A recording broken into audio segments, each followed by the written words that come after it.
In 1999, 68 players from around the country gathered to perform at the inaugural USDGC. 2 decades later, this title has become one of the most prestigious in all of the sport. Let me be the first to welcome you to the 20th United States Disc Golf Championship.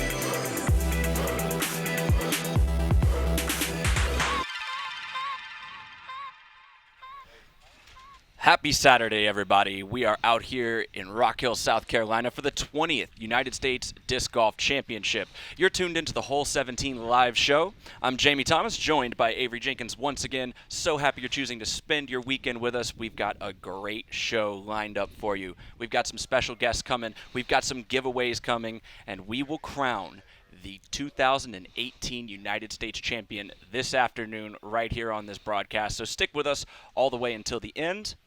Avery, it has been an exciting weekend so far. We saw Paul Macbeth get out to an 8-stroke lead for the round yesterday, cut down to 5 for today, with a pack of people that have a very hot season on their hands trailing right behind. Yeah, incredible lineup right now. We got some of the best players in the world, and this lead car lineup, phenomenal players. And Kevin Jones, probably the talk of the town right now, making a good charge at the lead. Macbeth still in control, but man, anything can happen on this difficult of a course, this challenging, and being the last major of the season. So looking forward to a great, exciting round, and I'm glad you guys are here to watch it. Come down to this. We are, of course, going to feature lead card coverage. We might even be able to peek in on the chase card from time to time. And the star of the show is Hole 17. Let's see what some of the USDGC organizers have to say about this monstrosity.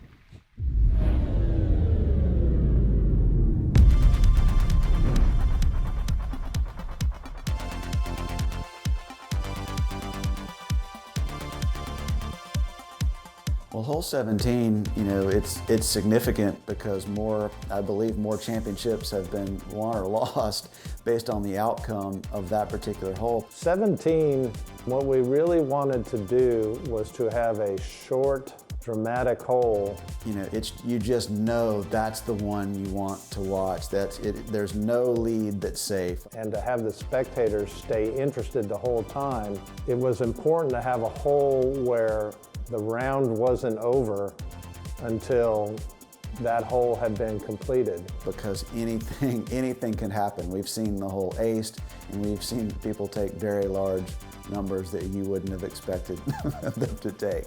It sure gets the players' attention when they're on the tee pad.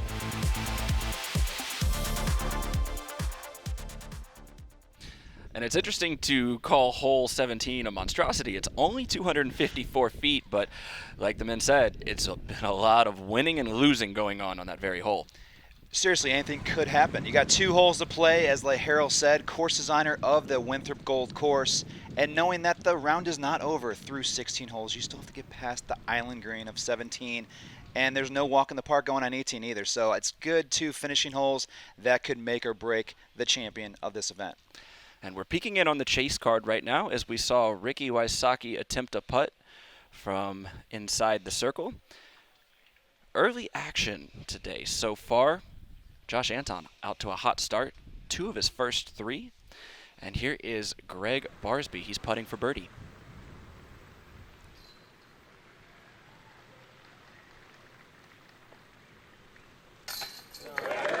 Current and reigning disc golf world champion here for his 10th year at the United States Disc Golf Championship. Currently tied for 8th, looking to make a move today. Eagle McMahon also looking to capitalize on the first hole, grab his birdie. Beautiful. Undoubtedly one of the hottest players on the PDGA Tour this season, with victories in Las Vegas Challenge, Beaver State Fling National Tour event, and the Konopiste Major event in the Czech Republic.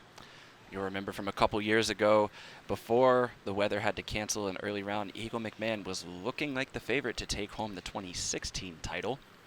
Here's Paul Ulibarri, who carded an ace on hole 17 yesterday to start his round.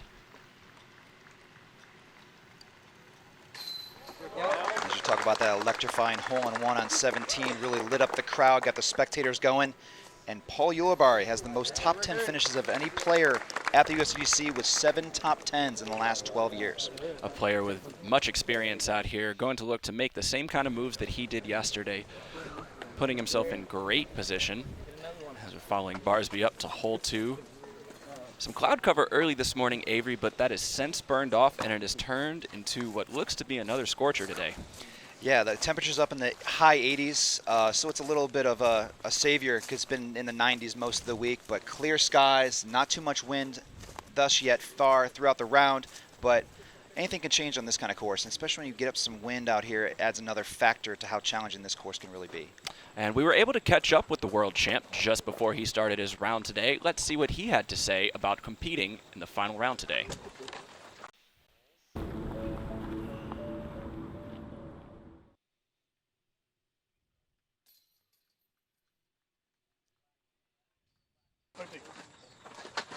My first Worlds was in 2000 in Ann Arbor, Michigan. And I've been to 16 total, Sweet 16.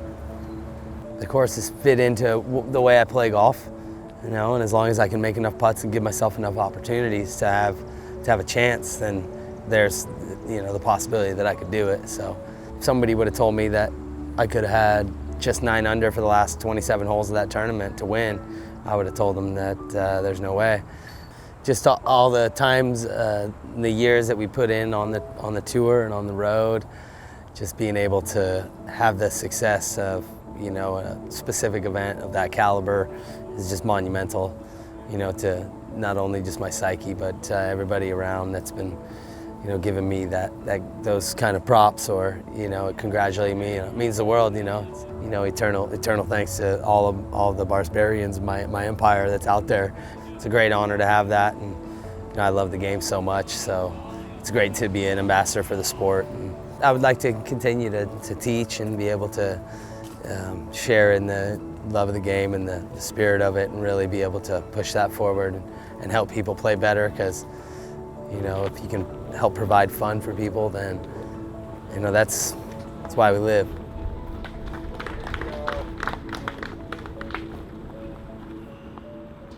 What a special moment it was to see him tap that final putt in up in Smuggler's Notch. Somebody who you're very familiar with. He's had a long career in the game, and it just frankly felt overdue. Yeah, he's been grinding on the tour for over a decade, maybe 15 years, and knowing Greg Barsby since a very young kid, very young player out there playing on the West Coast, but very deserving. He worked hard for that. He wanted it more than anybody, and he proved it that week in Vermont. And, man, down that end stretch right there, getting those last couple holes to seal a deal and beat McBeth, you know, at this kind of event, incredible. It was excellent, and fans will remember a couple years ago, he actually had to withdraw from this tournament due to injury when he was playing very, very well. So we're happy to see Greg back in top form, competing and doing very, very well inside of the top 10. Let's take a look at the leaderboard, Avery, to see how things shake up today so far. Give me your thoughts as we start this round. Well, first thing you see is McBeth with a substantial lead, 5 strokes going into the final round. Kevin Jones making a late charge yesterday, shooting 11 down. And James Conrad hanging in there. He's been in second place throughout yesterday and going into today. And we have the defending USDGC champion nipping at their heels, currently in 4th place to round out the lead card. And if we look beyond the top 10, just scrolling over at the UDisc Live stats, remember that everybody can follow along to see all of their favorite players. Matt Dollar is off to a super hot start. He has 7 of his first 7 holes. Wow. There we go. Jeremy Colling and Seppo Payu 3 through their first 4 as well. They are just outside the top 10 at the moment. And as promised, this is the Hole 17 live show. Peek in on Hole 17 with Devin Frederick, Luis Nava, Linus Carlson, and Luke Humphreys. Card set to go in just a moment. Hole number 17 scoring is the second most difficult hole on this course. It kind of bounces back and forth depending on if it's 18 or 13, 17 being the second hardest. today, and it is in a different pin position. It's back in the A position, what it was the first round. It went to B for the second and third rounds, and then it's back to A in the fourth round. Basket sitting fairly close to the OB, tucked left side, and he got about 12 feet to the line, OB line, kind of short, and you also got water a little bit long and left. Here is Devin Frederick's attempt. And that is the play. Obviously played to the big side of the green, trying to finish off way off to the right side and pitch back, or maybe line up for a longer putt. Really hard to attack this basket tucked on that really, really small left side of the green. Diabolical, as this hole may end up yet again determining the winner today. As you said, Avery, that pin position tucked very far left. Here's Luis Nava. Looks like he's going to opt for the backhand.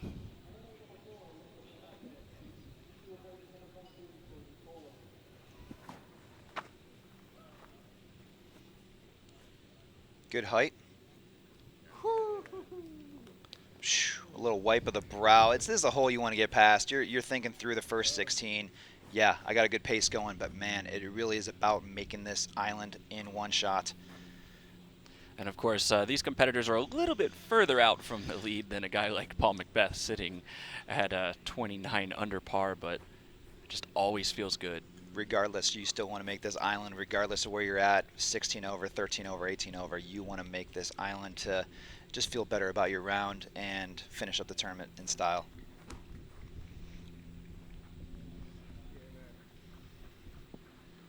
Great forehand there from Linus Karlsson. I believe the only player representing Sweden, and we do have 8 countries represented at the USDGC this year. I believe we got to like maybe 10 or 12 in years past, but great to see the international contingent really supporting this event. Let's get Humphreys right there. There's a Make great the green. forehand as well. That's 4 good shots by this card. This is your 10:10 a.m. tee time. Tee times will go all the way until 1:50. Just 8 minutes from now, your lead card will take the field if you're just joining us. This is the Hole 17 live show. We're going to be showing the lead card, trying to show a little chase card as well, and of course, Hole 17, just so you guys can visualize, see it over and over, and maybe one day you'll be out here competing against this really stacked field and have your chance for a shot at glory, like a handful of players already have, grabbing their share of an ace on this really tough island hole. So there's been 3 aces on this hole. First day, or actually second round, was Nick Wood. Also, Eric Eastwood carding one during the second round.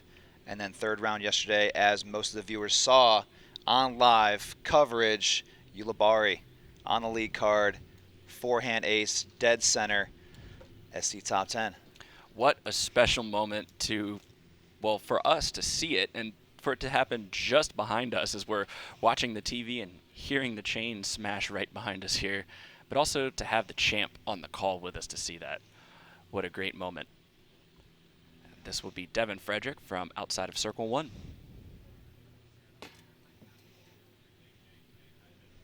Yeah, that's what you've been seeing most of is the OB's close, not as close as it was yesterday. It was about 6 feet from the line yesterday, about 12 feet today in various directions. And it's a scary putt. You know, you go out of bounds in this instance, you're taking an extra stroke. When you made it onto the island green, you don't want to be taking extra throws.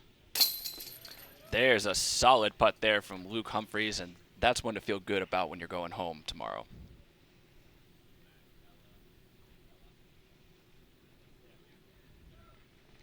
Next up, Luis Nava to try his luck against this tough basket.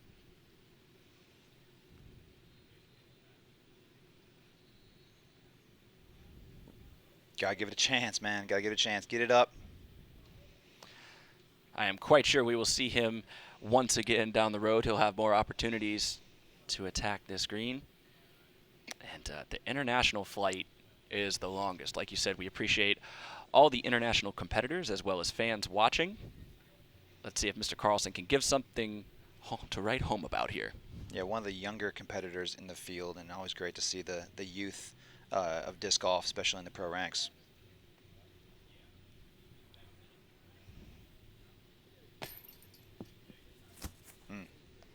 Just centimeters.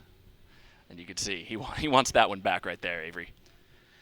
So hole 17, 11% of the players are birdieing this hole, with close to 16 to 21% taking doubles and triples. So very heavily weighted in the bogey range on this hole. A lot more bogeys happening than birdies, and that's just the idea behind a hole this difficult.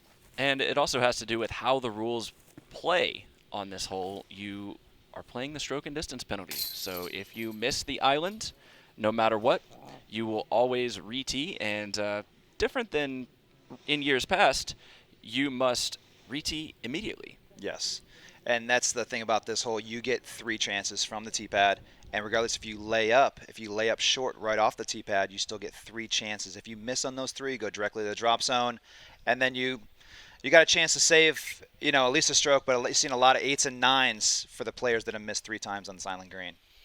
Definitely one that can be a heartbreaker. As we've talked about already, it can decide the round. So we'll see how that plays out later this afternoon with the lead card.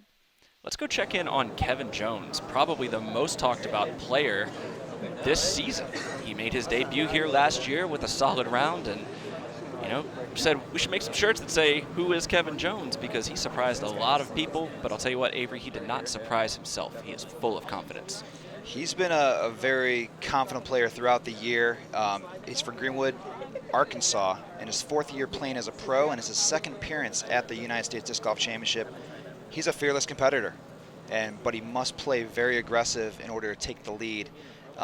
You see a lot of players, throughout their interviews throughout the week, saying that they don't want to change their gameplay, and their gameplay is what they kind of set as their routine throughout the week. And he might have to step out of that gameplay a little bit more so than anything, because that's a 5-stroke lead by Macbeth being the most dominant player in disc golf in the last decade.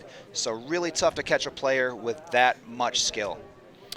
And we caught up with Kevin Jones on the Upshot podcast after the round yesterday, and he said at some point he may have to start pushing, but he's very confident. He says there is no hole out here that he's unable to birdie. So we'll test that theory today at some point. But first, let's check in with Hannah Macbeth, our sideline reporter, and see what she has to say as we get our day started. Hey everyone, I sure hope you can hear me loud and clear today on Championship Saturday here at the United States Disc Golf Championship. Things around here are starting to heat up, and I'm not just talking about the game, I mean the weather too. We're going to see a high of 85 degrees, humidity somewhere around 75%, and winds only about 5 to 9 miles per hour. Same thing we've been seeing, players and caddies topping off water bottles, trying to stay focused and hydrated, going over the last minute game plans to give themselves the best edge over the rest of the competition. We're seeing lots of spectators and fans make their way over to hole 1 in anticipation of day 4 here at the USDGC. Well, thanks, Hannah. As the players try to stay cool and hydrated out there, we hope you will as well. Avery, what stands out to you most as we check the UDisc stats comparison for the lead card? We're just 2 minutes away. Well, as you see, I think a lot of the highlighted areas and percentages are in Macbeth's column. Definitely keeping the shots in bounds is the name of the game out here, but being in Circle 2 and Circle 1 in regulation, some of the higher percentages on the lead card, obviously, and then a 94% Circle 1 putting percentage. I believe 11th ranking within the entire open field. So being dominant, being in control, and it's his tournament to win or lose. And we saw him post a 13 down and then a 12 down in his 2 opening rounds, followed by a 4. He was hampered by an injury or more likely an illness yesterday. Says he's feeling better today, so we'll see if McBeast can come out in rare form. We are just 1 minute away from the lead card teeing off, and I want to take a quick moment to let you guys know about a giveaway we're doing. Earlier this week, Avery and I hit the Shack, a.k.a. the USDGC Pro Shop, for some pretty sweet goodies. We put a box together worth over $200, handpicked by you, Avery. If you want to know how you can win that, you can do 3 things for us. 1, like Innovadis on Facebook. Join the family there. 2, subscribe to Innovadis on YouTube. And 3, click the link in the description of the YouTube channel. All you got to do is put your email into the DG Unicorn. You're going to get a newsletter that tells you about great deals and steals and all kinds of cool stuff they have going on at DGU. And one lucky fan today will have the box that Avery handpicked delivered right to your doorstep. You can see pictures of it online, so check out dgustore.com. One more time, like on Facebook, subscribe on YouTube, click the link in the description, and we can't wait to send you some hand-picked goodies from right here in Rock Hill. In the meantime, watching Nate Sexton and James Conrad, two fan favorites out here, Avery. They've got a clandestine following. Yeah, it's great to see them being loose, very conversational. You can see they're waving their discs. It's heating up, you know. They're in the sunshine right now. It's about mid-80s, about to high 80s the rest of the day. But really trying to keep cool, keep in the moment, keep focused. And like I said yesterday, this is the one hole you want to get past. It's that make or break, kind of take the pressure off a little bit here.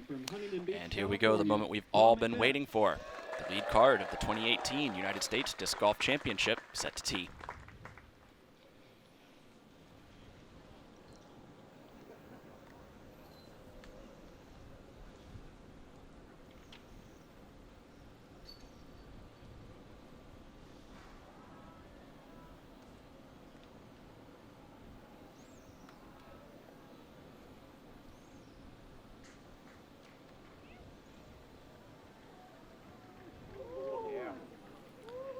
Just sneaking past the hay bales and curling up to the 10-meter line is Paul McBeth. That's a decent throw to start your round. Yeah, a long tester to start the round, really. It's going to be just outside circle's edge on an elevated basket, and not the first putt you want to be taking during the tournament in this last round, but we'll see what he does on there. Kevin Jones would like to be inside circle one to put pressure on Paul early, representing Pro Discus.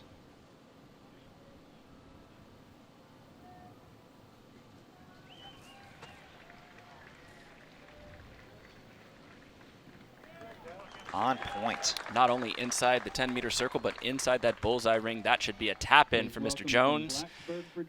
James Conrad. And here is James Conrad, hailing all the way from Blacksburg, Virginia. The man has been on fire with the putter this week, and he's been pretty good off the tee, too. You can see his circle in regulation stats. Again, probably the weakest forehand of the lead card, but that did not stop him yesterday from cementing a place in this final group.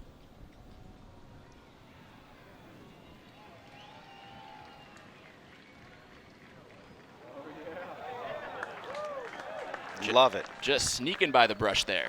Love it. I love how the crowd's getting into this, too. You can feel the energy from the crowd, the spectators, the fans. And 2018 Canadian champion. And everybody knows who this is, and most of y'all know what he's throwing. The man with the name on his disc right there, Nate Sexton.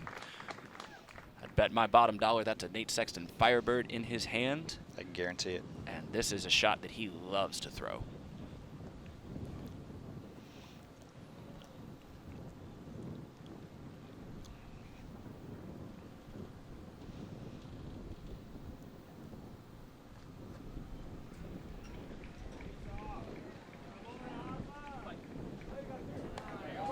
Yeah, just sneaking past the bush on the inside right. Sexton, great shot to set up a birdie attempt on hole number one. And he prefers the straddle putt, so even if there's a little bit of foliage in his way, shouldn't be too much of a problem for him. McBeth is the one that's going to have the tester on this first hole. Again, it's tough to start off this way, but he's a phenomenal putter. He's at circle's edge. He hit a putt similar to this yesterday to start the round, and I think he's in a little better position now.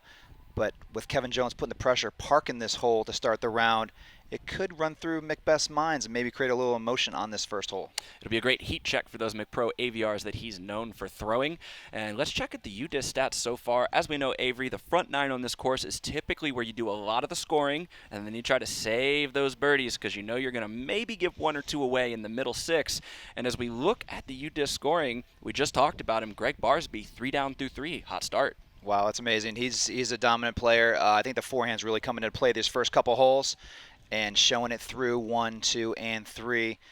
But this is the hole. This is the only hole you don't have OB on the entire course. And for this lead card, you got to take advantage of that. We're going to give you a little shot at hole 1 and these putts to come. Seppo Payu and Garrett Gerthy also carding 3 birdies through the first 4 holes. Here's your tournament leader, Paul McBeth. Statement putt on the way.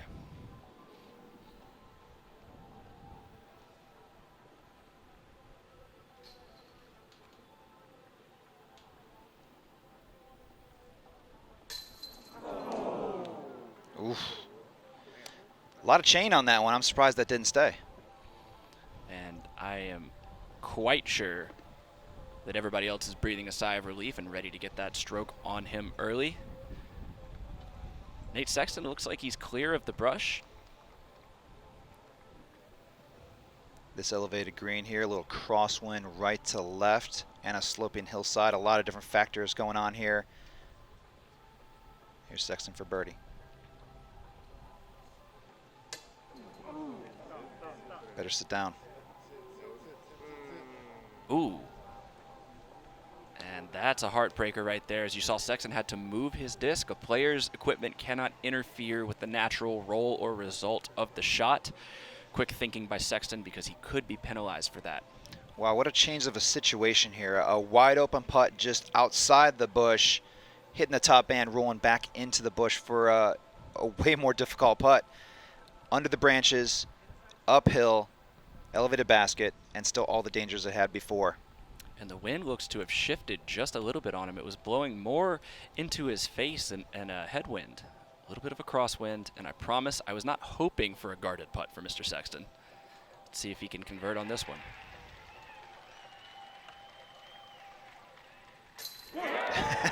Corrected very quickly. Love it. That was an excellent way to capitalize on that. From a good situation to a bad situation, and still results in a par on hole 1. And that's really all you need to do. You want to get the birdie, but you must avoid bogey. Somebody who has had a little bit of a struggle with this hole. He has bogeyed and parred this hole, and finally on the last round capitalizes with the birdie, Mr. James Conrad. Macbeth should have no problem here. And Kevin Jones also with the tap in. As many of you know by now, we are playing on the campus of Winthrop University. We want to thank Winthrop for all their support of this event over 20 years. This major has never moved. So let's check in Winthrop University. Thanks so much for your support.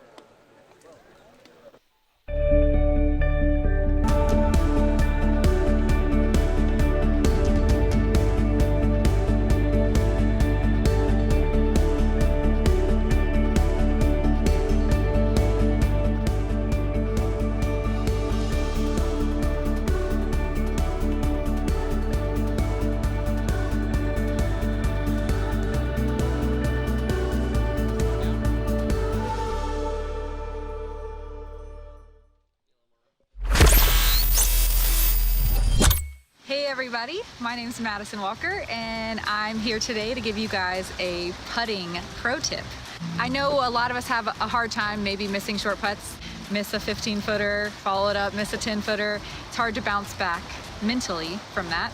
So when I had this problem last year, I went out to a practice basket and with a stack of 10 putters and threw 50 putts in a row. If I miss one, I have to start all over again. 50 putts from 5 feet, 50 putts from 10 feet, and 50 putts from 15 feet. One session of that cured me because watching the disc go into the basket repeatedly, watching it land safely 50 times in a row, times 3, gives you that mental calm and gives you that experience of seeing it happen over and over again that makes you not worry about it and makes you not get so tense and rigid and use so much brain power to put that disc in the basket when you're close. 3 things that will improve in your game if you work on your short putting instead of going out there and trying to hit long putts over and over again. In my opinion, first of all, you'll shave strokes. I mean, how many short putts do we have per round? A lot. Secondly, you will have less mental fatigue if you're not missing your short putts. If you can just walk up to a 15-footer, bang it, move on, you can worry about your next drive, or you can worry about that 40-foot straddle putt around a tree. Third, all of a sudden, I just start banging long putts from all over the place without having to try, without practicing them. All of a sudden, my 40-footers are going in. All of a sudden, my circle 1 percentage at the end of the round is 100%, and no worries, no problems. So I say stick inside of the circle before rounds and when you're doing your practice putting.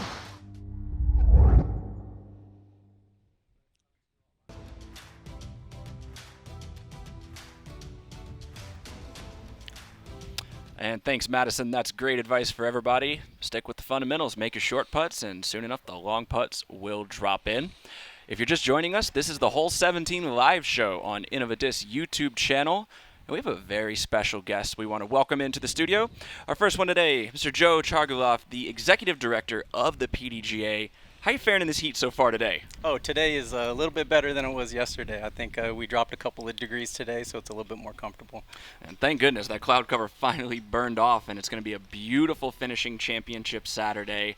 Are you excited for all this? Absolutely, yeah. This is a good start so far. I'm excited to follow the lead car to the end here, and hopefully it comes down to the last putt. And I want to ask you, you had your first year working head of the PDGA, kind of seeing how things are going. Do you have any different perception on disc golf and kind of the community as a whole from when you first started until now? Oh my gosh, yes, absolutely. So as a player, I started playing disc golf back in '91 and primarily played as a casual rec player, just wanted to go out and have fun, didn't really want to compete and stuff like that. And then several years later, I found a tournament, and in '99, I was introduced to the PDGA, and I joined as a member, and I haven't looked back. But I looked at it from a different perspective, right? I'm an amateur player, 900 to 950 rated type of guy who likes to just go out and have that different level of competition. And so that's what attracted me to the PDGA, and that's what attracts a lot of people to the PDGA today. But what I didn't realize was all the other things that the PDGA does on top of, just tournament management and, developing rules and competition standards and things like that.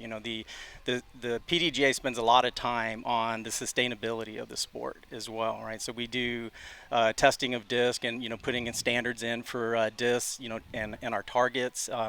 We try to establish best practices for our courses, and as we've developed over time, our technology and our equipment has gotten a lot better, and so we're starting to outgrow a lot of these courses now, right? And so when you come out to a course like this, it's really stretched out. It's great for the top level pros. It's good for the equipment. But when you take these type of players and this type of talent out to a regular type of course, they're outthrowing the course, and it can be a little bit dangerous at times if we're not careful about how we educate people that play disc golf. And what I found was that there's committees that we have, in the PDGA that are focused on those type of things. So between our competition, between our rules, between discipline committees, sustainability, we've got over 10 different committees that we have members, disc golfers who are kind of overseeing a lot of those issues that we might be facing, as a sport, to make sure that we're sustainable, over time. Never realized that, it was that developed of an organization. And now, going behind the scenes and, working a lot of the strategic priorities for the board, there's a lot of stuff that they're doing right now as well that as a typical member, I wouldn't be aware of. And I didn't realize that, the board members that are there are, voluntary. I didn't realize that they put in thousands of hours of their own personal time, to help develop the sport and move it forward. And it was a big eye-opener for sure. And so I'm extremely blessed to be on this end of the sport. And, the Air Force was good to me. I spent 21 years, doing some, great stuff for the Air Force and taking care of people and, overseeing, the sports programs, fitness and, HR programs and stuff like that. And I just happened to be a disc golfer on top of it. So, the marriage was, pretty good. And luckily for me, the executive search committee that went out there, saw something in me and had some trust to pick me up and, have me, join the PDGA as a staff member, and extremely fortunate for that. So it's definitely a different perspective. Well, we're happy to have you. I know Avery spent some time on some committees as well in the PDGA. We're going to get right back to you in just a second. We want to take a look at a really cool stat we have. Let's look at our top movers board. These are the biggest leaps that we've seen across the whole field. Avery, what do you see here? Yeah, you're trying to make moves during movie day, be the third round, but this last and final round, you can put yourself in position. I believe I saw last night at 59th was the last cashing spot. So you've seen Yale Storr, Chris Clemens, Brian Earhart, Barry Schultz, and Brett Stenson making those big double-digit spot jumps and try and put themselves in position to try to get up into the cashing ranks. Always tough here, especially during that final round. But Brian Earhart shooting that 6 down through 10 holes, currently 10 down, and just trying to make that move, trying to keep it in the ropes, trying to play smart, and trying to finish this course the way he knows how you play it. Brian Earhart is currently bogey-free as well. It's important to note that that is no easy task out here. And Avery, you've spent some time on some competition committees. You've been involved in the PDGA. What is your experience from being a player and working with people like Joe and some of the other people that behind the scenes maybe the average fan doesn't know about? Yeah, I was on the PDGA board for 3 years. I'm on the competition committee for the past 7 years and currently on right now. And there's so much more going on the inside than any other player could ever imagine. I just kind of took for granted for the association being the governing body. They made the rules. They did this kind of decisions, that kind of decisions. But there's so much more going on the grassroots growth, trying to get more sponsorship, marketing, trying to promote the players and promote the tours, but also looking outside that, more edge program, getting more kids and schools involved. It's beautiful to see just the growth of the game outside of us being professionals, kind of being selfish in our own mind to be on the PDGA Tour that we should be taken care of, but also great to see the growth of the sport being sustainable, like you said, and getting more kids involved, because that is the future of disc golf. Absolutely. And we'll check in here on hole 2 real quick. This is James Conrad, currently 25 under par, staring down about I'd say a 44-footer here for birdie. What did Andrew Duvall call those poles yesterday? The mozzarella sticks. What was the second term? The pillars of truth? The pillars of truth. Or justice, maybe. And he's just outside of those, has a clear look at the basket. James Conrad to pad that circle 2 stat.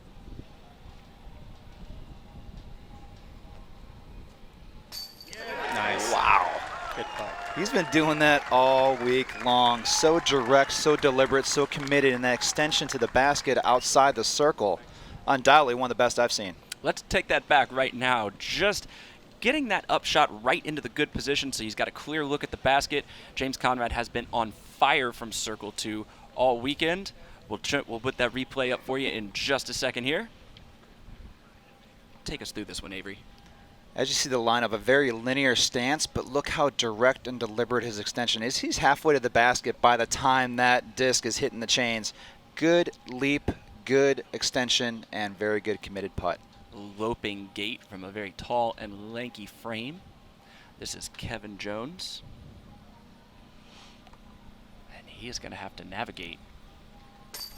And does so with no problem, sneaking into the weak side of the basket. Kevin Jones, an excellent start, birding the first 2 holes of the final round. Here's Macbeth. Oh, here's Sexton, actually. Short putt around the pillars.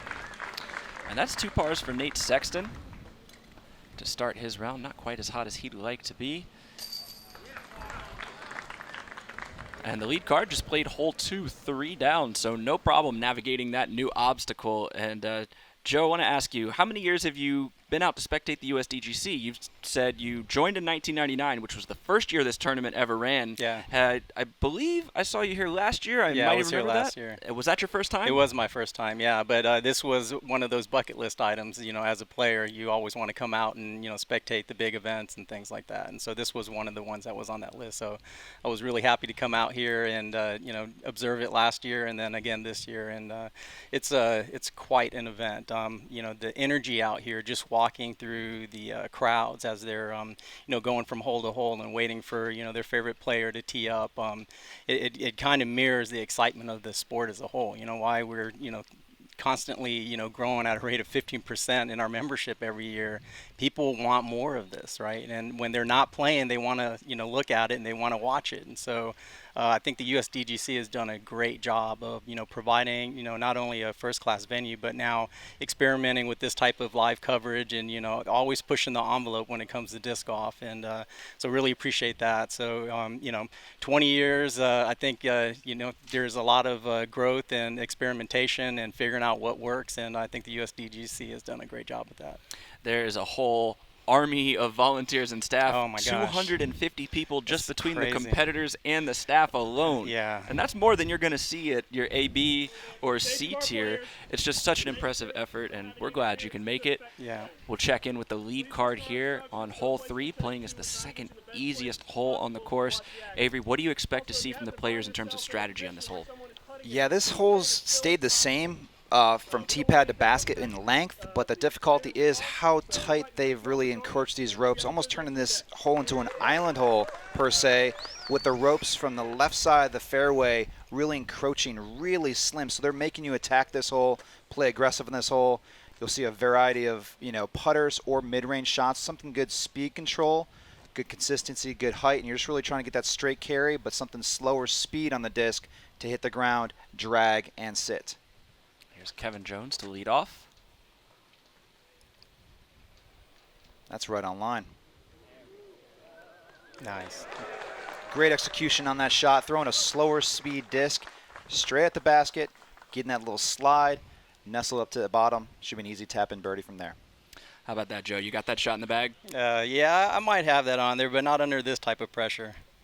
It's really phenomenal what these athletes can do when the sun is, we talk about the lights being the brightest, the sun is the brightest so far today, and we will see if everybody can keep their cool as they progress through this round. James Conrad to follow suit. We've been watching a lot of this purple putter here. A little stable. And he had trouble with this hole yesterday. Yeah, fading out to the left, really overstable on the purple JC Pro putter, and just not committed to keeping it flat or maybe a little turnover to try to compensate the stability of it. He'll be putting from the left side bunker with a chance to save par. And Paul Macbeth definitely would love to grab a stroke on James Conrad right here.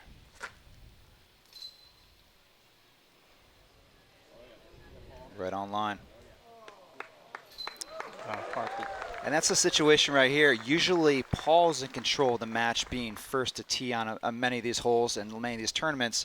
But right now, Kevin Jones taking the early 2 birdies on 1 and 2, teeing up before Paul and kind of putting that pressure back on him, and only 4 strokes back of the lead. Nate Sexton, likely going back to that trusty old Firebird of his. Have to challenge that left side hazard and sneak it into the ropes like he did yesterday. Let's see if he can go 2 for 2.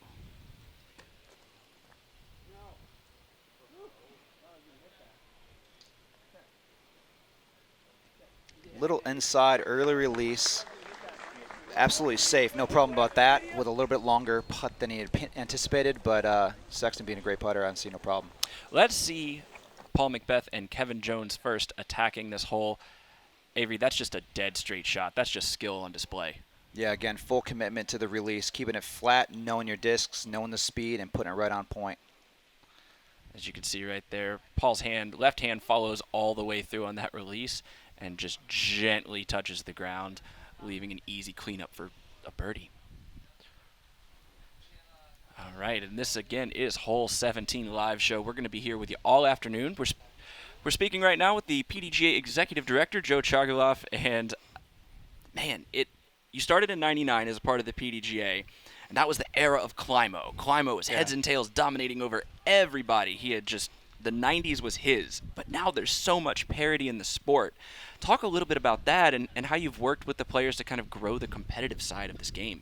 Yeah, so absolutely. I think, there's a big contrast even from last year to this year in the type of players and who the players are at the top of the list. We've seen different winners, all throughout 2018, which has been really exciting, both on the MPO side and the FPO side. And as far as developing our events, our majors, our national tours, the Disc Golf Pro Tour, the Next Gen Tour, all those different tours that are out there. And we're, as an organization, are focusing more on, not just the pro side, but also our AM side. As you know, our PDGA membership is, 80% amateur based. And so we also like to push, more towards that as well. And so from a standardization, perspective and, for payout and media and things like that, we've really been putting a lot more resources into the pro side of the house. And then for our amateur side, our C tiers are growing. We're, growing at a rate of 15% even on, C tiers. It matches our membership.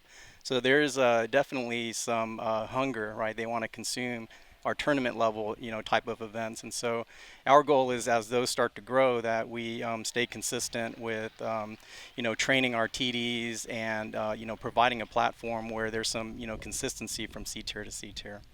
And there's hunger in James Conrad's putter right now as he saves the par with a tremendous outside the circle putt. That putter's working early, Avery. Wow, 2 outside the circle putts in back-to-back holes 2 and 3. That one to save par just outside the hazard yellow ropes. On many of these holes, you'll see red rope being OB and the yellow rope being a hazard. You'll play it where it lies with a 1-stroke penalty and capitalize for the par on hole number 3. Here's Nate Sexton for birdie.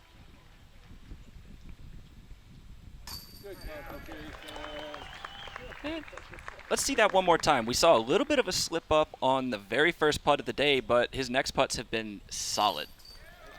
Good straddle stance, just very secure in the base, but obviously great extension, great follow through, and good commitment on the height of the putt, knocking down the birdie on hole number 3. And we would expect Kevin Jones and Paul McBeth to easily tap in those putts. Joe, I want to ask you, before we let you get out of here, what exciting news, what initiatives, what can we look forward to from the PDGA in 2019 and beyond? Yeah, there's so much going on right now. We've got tons of ideas. We just finished our disc golf interest survey. You know, we had about 11,500 people take that survey and provide us some feedback. So we're wanting to get a better understanding of what our memberships, what our members value. And take a look at that and make some adjustments based off of some of the feedback that we got. But initial indication shows that our competition, our stats, our ratings, those are the highest valued items right now. And like I said, even our membership, both active and new members, we're growing at a rate of 15% every year. And so we want to make sure that we don't mess that up. And when you're growing that fast, it's very easy to become complacent and just go, hey, we're growing. But if we don't put together programs and infrastructure and support systems to help with that growth, then we're going to find ourselves in trouble, and we're going to make sure that doesn't happen. So going forward, the biggest thing that I'm really excited about is we're going to be putting a lot more effort on youth and education. We're going to bring on a full-time position to oversee that, and we're going to really push that forward and hopefully get more disc golf into the school systems and just support youth programs as a whole. I think that's a huge untapped market. We're going to focus on bringing more women into the sport. Absolutely, that's a huge priority of ours, and supporting them at the proper level. And so we continuously work with different committees to try to figure out how what is the best way for us to do that. We're going to focus on our clubs. The clubs are, the lifeblood of our sport. When I played disc golf, 90% of it was at the club level, playing a monthly or a mini or, whatever you call it in your region. And then every now and then I'd play a sanctioned event, and so with that, we'll spend a little bit more emphasis, figuring out how we can support our club systems, and then also maybe develop further our leagues and push that out there, because we realize that not everybody plays tournaments, and so or lots of tournaments. And so when you look at it as an amateur member, for example, if you don't play 5 tournaments, you go, it's not worth being a PDGA member. So we're going to give some value in other areas as well to entice people to support the PDGA, so we can continue growing the sport globally and do all the other things that we do that aren't tournament related. And that is an excellent point. Everybody, we encourage you to go out, become a PDGA member. I know, Avery, you got a nice low 4-digit number. Yeah, I got that as a Christmas gift in 1992 by my parents. So at a very young age, I was like 14 years old, and 74955, and then I carried on tradition. Valerie is 17495, and then even my son, he's 74950. So all PDGA numbers through the family, disc golf family through and through. And it's fantastic. Very I nice. joined in 2010 myself, and I'm in the 47,000s. I know we're up to the 110,000s at this point, so our family is growing. And we also want to talk about the Edge and the Throw Pink programs. We'll have some guests on here later. Joe, thank you so much for stopping by the studio. Please Thanks for don't having be a me. stranger. Absolutely. That was Go an out, honor. Thank go you out very and much. enjoy this weather. Enjoy this competition. We've got a great one for you. We're going to take a quick commercial break, and if you've never heard of the Rock X3, it's a pretty great overstable mid-range from Innova. Take a look at Chris Shotwell giving you the rundown, and we'll be right back. Welcome back to the Innova Flight School. Chris Shotwell here. Today, we're here to talk about the Rock X3. It's the newest mid-range in the Innova lineup. Has a nice flat top, low profile, and a hefty rim. It's going to have that long straight flight like the Rock 3 with a very dependable fade at the end. It's torque resistant, so it can handle a lot of snap, which makes it great for sidearm throws and throwing those nice long flex lines. When I need to have control facing a strong headwind, I'm going to reach for my Rock X3. Whether from the tee or the fairway, regardless of the wind, if you want the long straight flight with a reliable fade, reach for the Rock X3.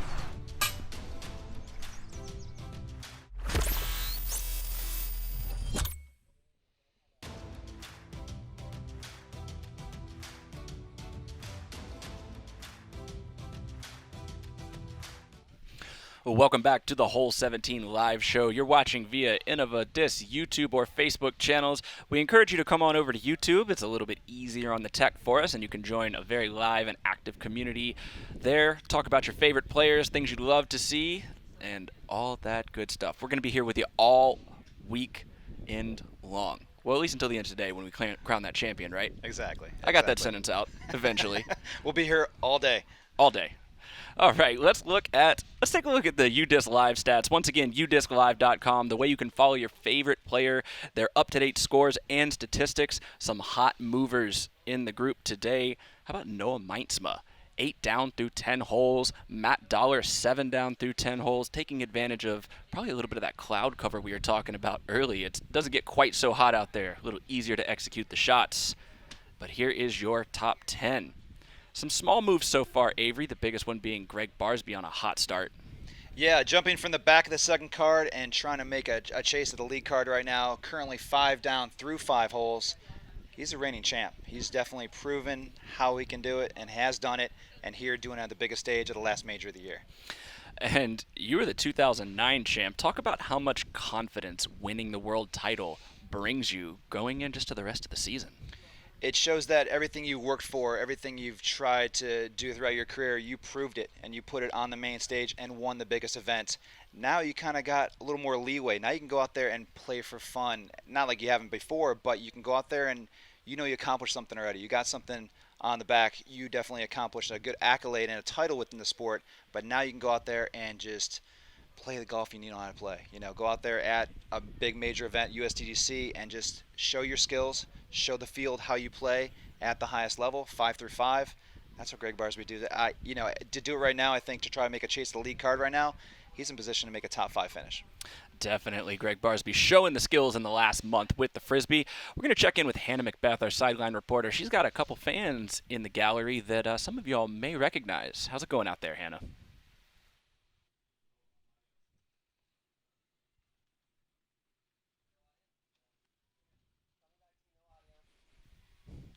And we apologize for that. We'll try to work on Hannah's audio there. It's always fun putting one of these live shows together. It's just a little bit of a mixed bag. You never know what you're going to get. Yeah, thanks for having. All right, we'll take you over to hole 17 right now. This is the hole 17 live show. We want to show you how, as much of the field as we can, show you how they compete on the second to last hole of their round.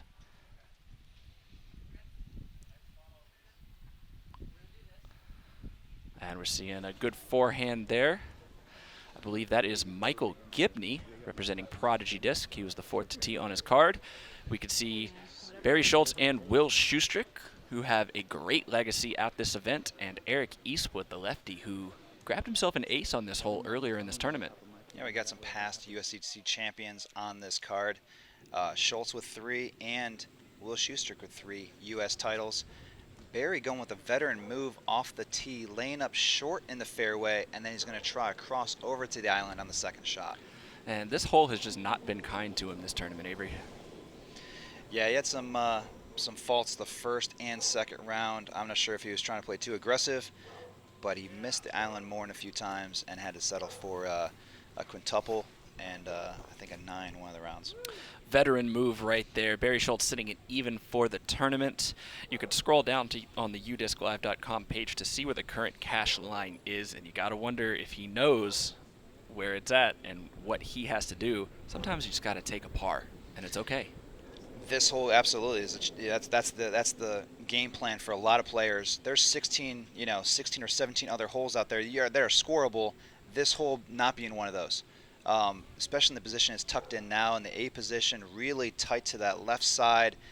My game plan, I'm just trying to throw it to the bigger side of the green and pitch back for the easy par. Some players get a little antsy, they get a little confident, maybe overconfident sometimes, and they want that birdie so bad that they're going to try to attack it. And sometimes it pays off, sometimes it doesn't. And as we look at the cash line right now, sitting at about 3 over par. On the bubble, Ilkka Niemi from Finland is inside the cash line, though he is putting for double bogey. And Jay Redding right on that line as well, your 4-time world putting champion.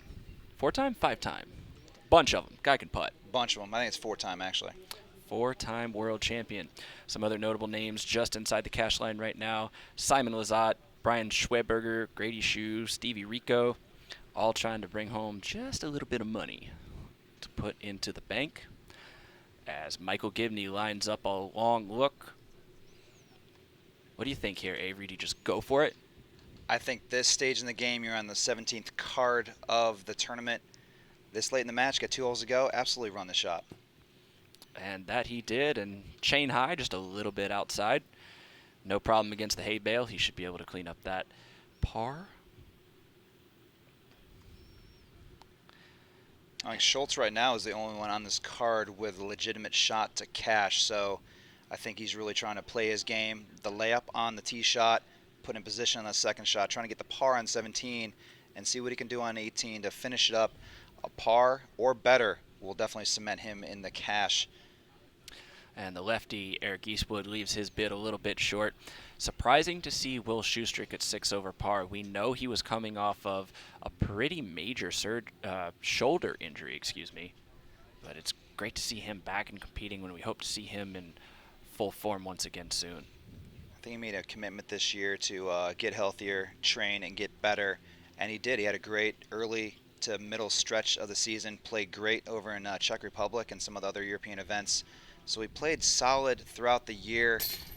This tournament, obviously, having a tough final 2 or 3 rounds that's put in position right now and really trying to just finish up this tournament and maybe birdie 18 to see what happens with that cash line and maybe sneak over it. It is always possible at this event on this course that that line could move back, though I know a competitor like Schustrick, he likes to be on that lead card. Here's Barry Schultz for par. No problem. Yeah, you can see he's happy about that one. Avoided the big number for the final day. And Eric Eastwood will putt right after Michael Gibney. It's crazy how this hole shifted. It was the second most difficult hole on this course, and as wind picked up and, you know, fatigue mentally and physically kind of wears on those players after a long week of disc golf out here, it has moved into the #1 spot, most difficult hole on the course, and it has always been. It's usually about 17, 18, you know, vying for the top 2 most difficult holes on this course, along with 999 being hole number 13 as being in the top 3 of the holes you're going to take the big numbers on. And then maybe even 9 might be in the mix, you know, with the triple island hole being one of the most difficult, challenging new additions to this course in 2018. Playing at a full stroke and change over par, which is about a half stroke more than it was playing yesterday. I believe we have the audio fixed on that Hannah Macbeth interview, so let's see what Hannah has to say when she caught up with some of the fans. Hey everyone, just catching up with the action and some spectators taking in that action. Give me your name and tell us all where you're from. My name's Inea. I'm from King, North Carolina. I'm Cody. I'm also from King, North Carolina. Are you all together? Yeah, we're married. Oh, you guys are married. That's great. So, I mean, you're here, you're live, you're taking in all the action. What is it like? I mean, you're not watching Jomez, you're not tuning in from your couch. It's awesome. The crowd, the environment, it's awesome to be here. It's our first time here, so we're just really enjoying it, getting to see all the players, meet everybody. It's really great. That's great. And what about you? I mean, we see James carding 2 outside the circle, huge putts. What is that like seeing that in real life? It's just crazy because, you know, it's awesome seeing it in person, online, but being here, seeing it in person is like, just gives you motivation to do better because we both play, and it's just been really awesome. Great. Well, thank you guys so much. It was great to meet you. Jamie, Avery, over to you.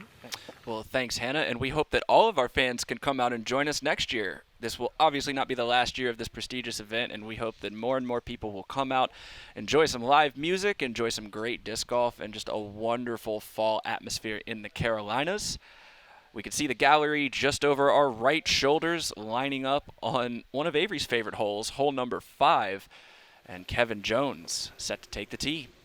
I've stated it before and I'll state it again. This is absolutely one of my favorite holes in disc golf, if not my favorite number 5 in any hole I've ever played at any course.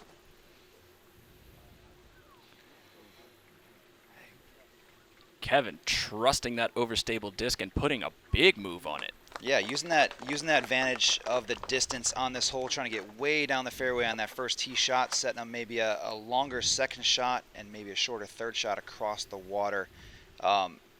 Displaying huge distance, forehand and backhand is what Kevin Jones is all about. And Paul Macbeth, who is 3 down through his first 4, holding that 4-stroke lead over Kevin Jones. He will tee second.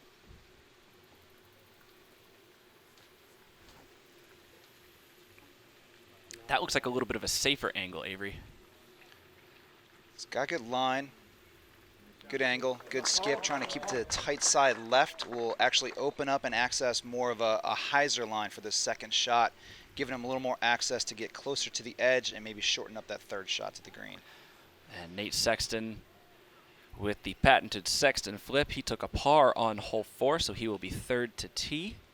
86% fairway hits for your reigning U.S. champ.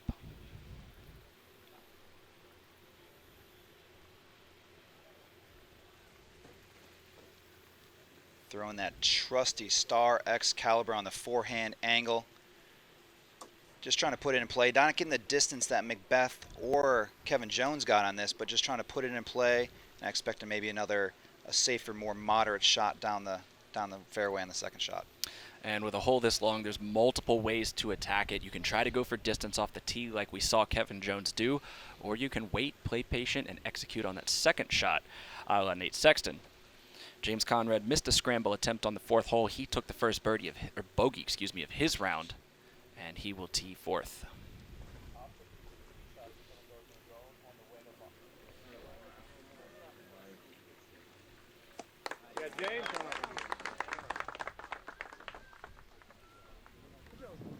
Taking his time.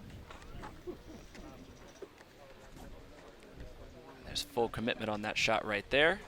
Nice low line turning distance driver. That center cut fairway getting the green flag, and the lead card is off. They're making their way down the fairway 5. Look at how beautiful this hole really is. The movement of that tee pad and putting it off to the left side of the lake, really forcing you across the lake on that first tee shot. And this is a live drone shot over Winthrop Lake. We are seeing hole 5 on the left side, and you see hole 18's fairway just on the right edge of the lake there. You can see the tee, which is the dock. Adjacent to that, the treacherous 17 green, and just out of frame where you and I are standing right this very second. This is so cool. Fulcrum Media bringing some great new additions to the live coverage. We appreciate all their work all weekend. And it says it feels like 90, and it feels like 90 degrees so far, Avery.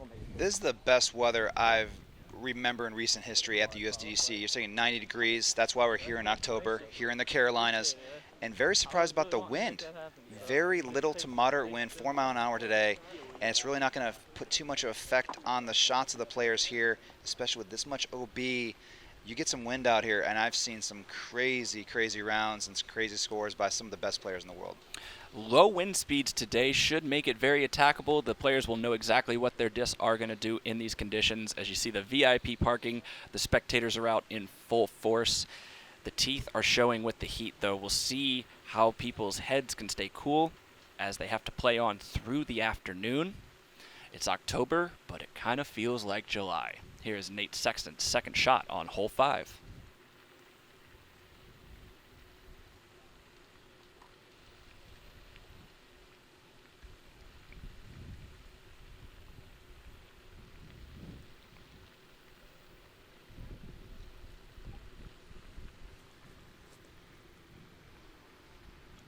Sexton currently in 4th place, trying to keep it going. Only 1 birdie on the first 4, catching a late tree on the hyzer. That's tough lay. That's a tough lie right there up against that tree. And we see a handful of other notable names tying Nate Sexton for 4th at a very inopportune time for Mr. Sexton to take that, or to commit that mistake, as we see Ricky Wysocki, Eagle McMahon, and Greg Barsby and Paul Ulibarri all tied for 4th right now.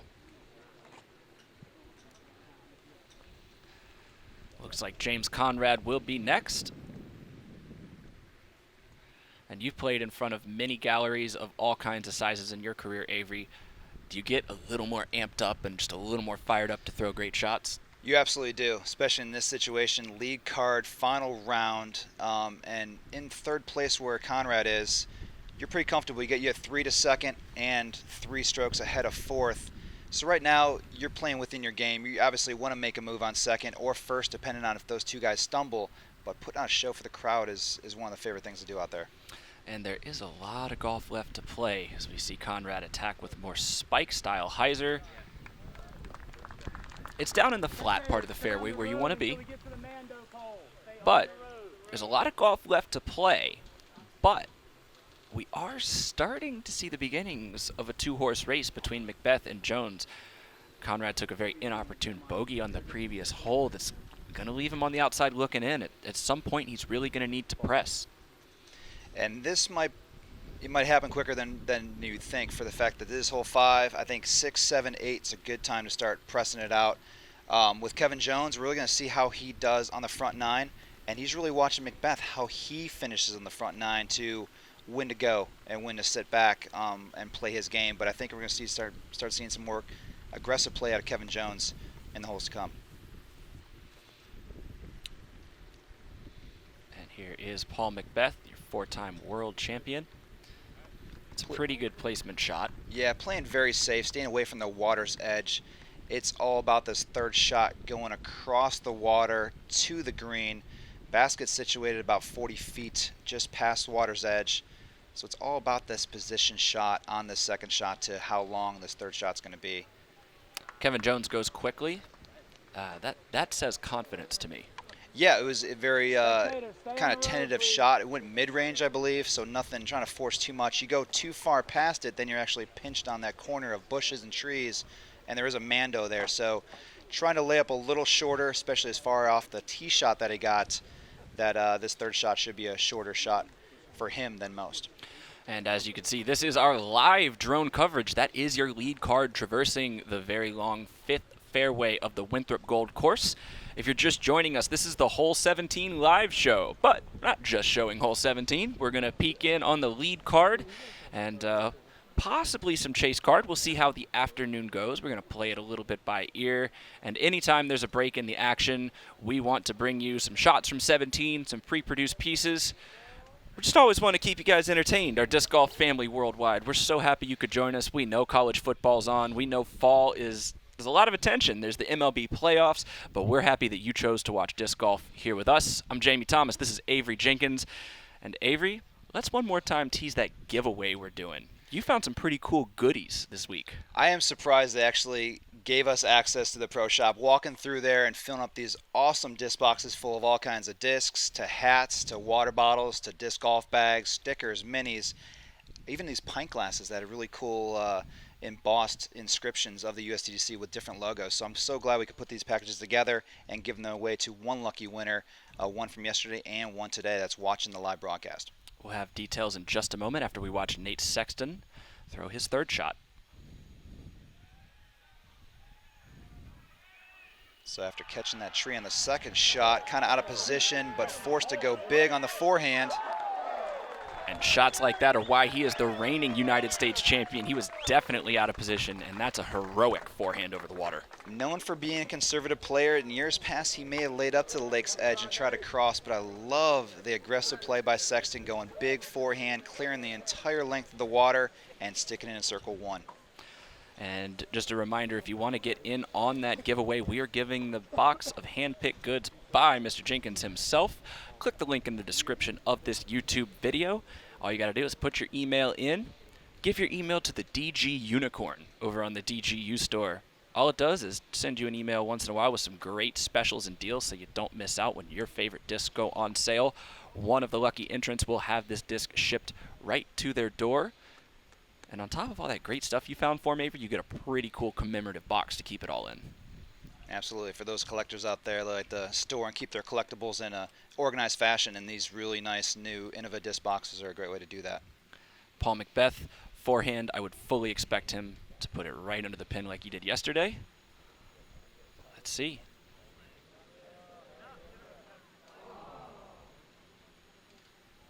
Did I jinx him? Wow, we're seeing red with that. That's almost in this position here. It's a chess match, and with Macbeth going first and missing, I'm curious what's going through Kevin Jones' mind right now. A chance to get not maybe one, but maybe 2 strokes on this par 5. This is the opportunity that Kevin Jones was waiting for. You saw him play patient with that second shot. Here he could be aggressive.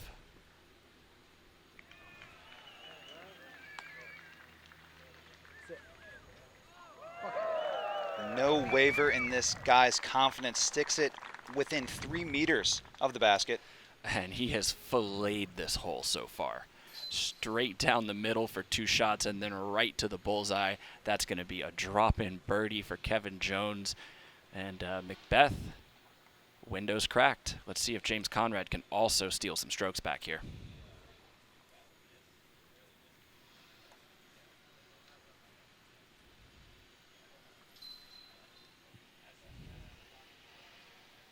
Going mid-range as well. Put a little more turnover on it today. And plants it. He's also going to capitalize right there. We're going to have a replay for you. Avery, walk us through what happened on the shot. We'll see if Macbeth's going to go quickly. We may watch this. If not, we're going to spin back to his previous shot. Looks like he's going to go pretty quickly here. So we'll watch this one first, and then we'll get your thoughts on that.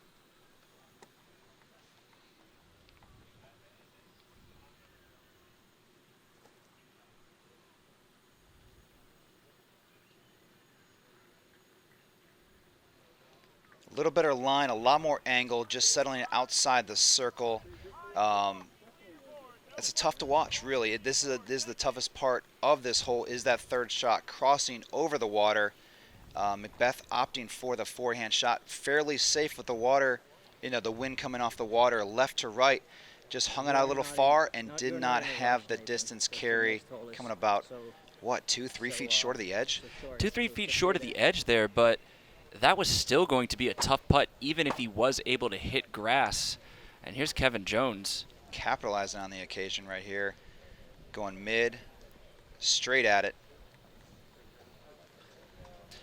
Wow, it must be nice. Must be nice to be able to throw a mid-range that far over the water. That's about 350 feet right there. That was a solid move on that, a good pull. It looks similar to what he threw on hole number 3. Might be the same mid-range, that flat, straight carry with a little turnover, but pinpoint accuracy and sticking it and taking advantage of the situation. Like I was saying, Macbeth, that's not the mistake to make. If you're going to throw it past the basket, have a putt coming back, instead of leaving it short with the crosswind, just never giving enough juice.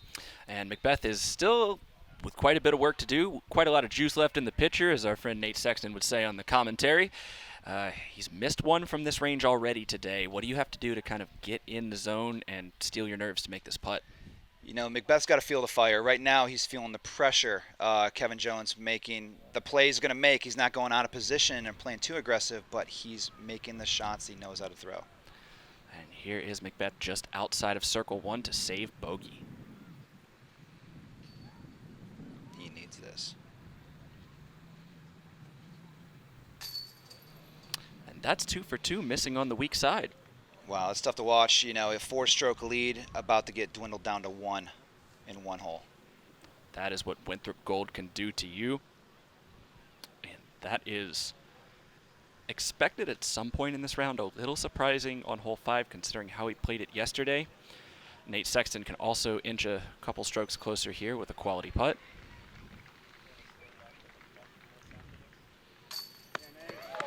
All right, and break this down for us, Avery. We're going to see Paul's putt one more time. What do you see here that he's missed 2 of these from the weak side? First factor, you see that crosswind coming from left to right. But, man, just a short arm. You can see the short release, not a whole lot of follow-through. And by his body language, as soon as it came out of his hand, he knew he was going to miss hyzer left side.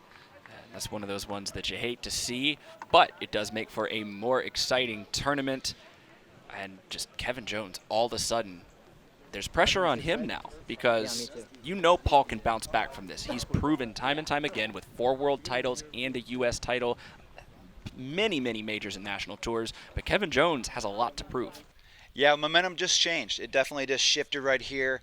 Paul Macbeth being the most experienced player in this position, but Kevin Jones, he's hungry, he's confident, he wants this, and it's going to be a total chess match from here on out. As you can see, that 2-horse race starting to develop, even though Paul Macbeth fell back to the field. We'll be right back. We're going to take a quick minute or so break. We'll see you in just a minute at hole 17 live.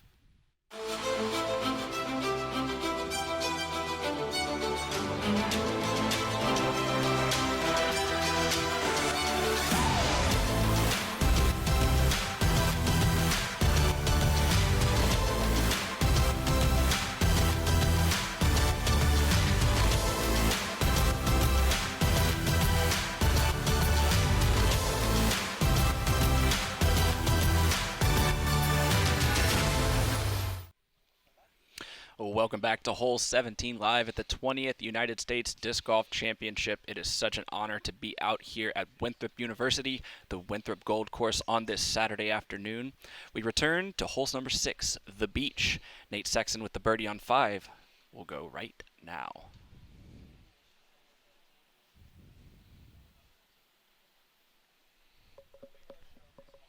Sexton going a little more direct line and not committing to the shot, catching those big trees and falling short inbounds, getting the green flag, but absolutely not the shot he was looking for. That's a fortunate knockdown by that tree right there. We saw, however, in yesterday's round, there were a handful of competitors in that exact spot, and it actually kind of gives you leeway to get aggressive with that putt. Yeah, it sets you up a little shorter, so you do have a longer range putt, 50 to 60 feet, but you're putting alongside the water and not at the water, so you are able to, put a little more aggressive, a little more velocity on your putt, and you do have that sand behind the basket if you are to miss. Here's James Conrad to tee next, currently in third place, 26 under par.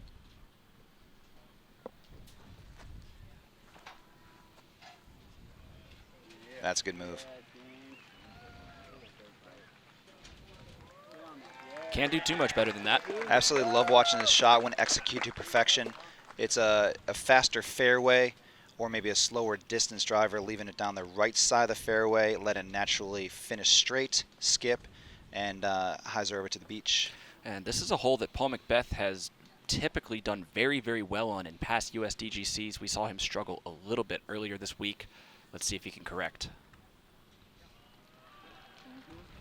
Good line, good speed, good angle. And sticks it in the sand. Big skip fooled the cameraman, but the green flag does wave. He will be looking at a birdie. We missed Kevin Jones' shot while we were at commercial break, but I am quite sure that if you tab on over to udisclive.com, you can follow along and see where his second shot will be from. And hole 6, the beach.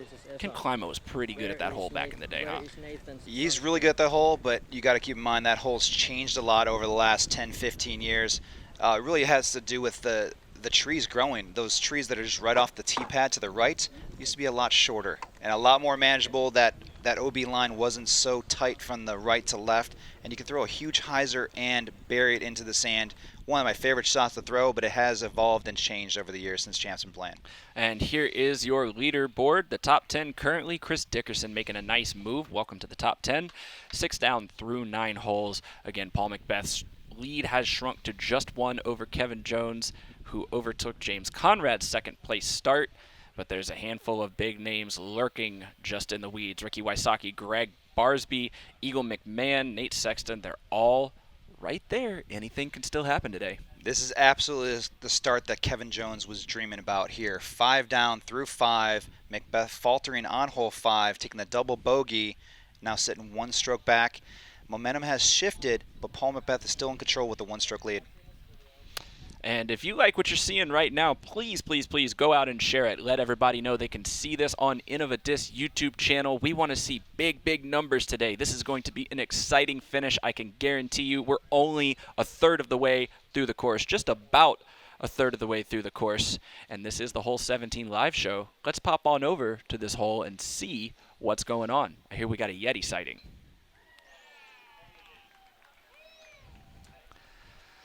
And there's one shot that is going to net a very easy putt inside of the bullseye.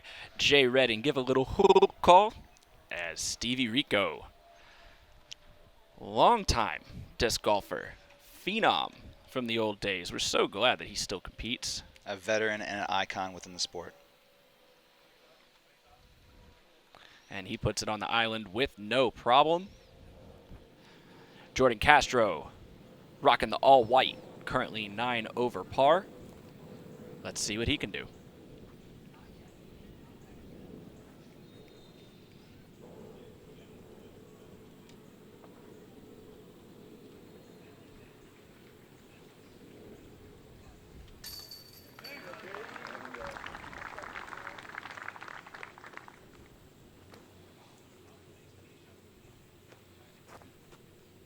It's got the distance, got the height, got the angle. And he was playing that safe the whole way. As you're talking about this cash line sitting around 59th place, we have Rico, Shu, and Redding vying for these spots to sneak in here. They need a good finish here on 17 and 18 to finish. Grady Shue has been inside the top 10 on the national tour this year, having a great season. One more attempt at hole 17. And places a really nice position forehand on the dance floor of 17. And let's go check with our lead card back over on hole 6. This was just moments ago. Here's their attempts on the beach.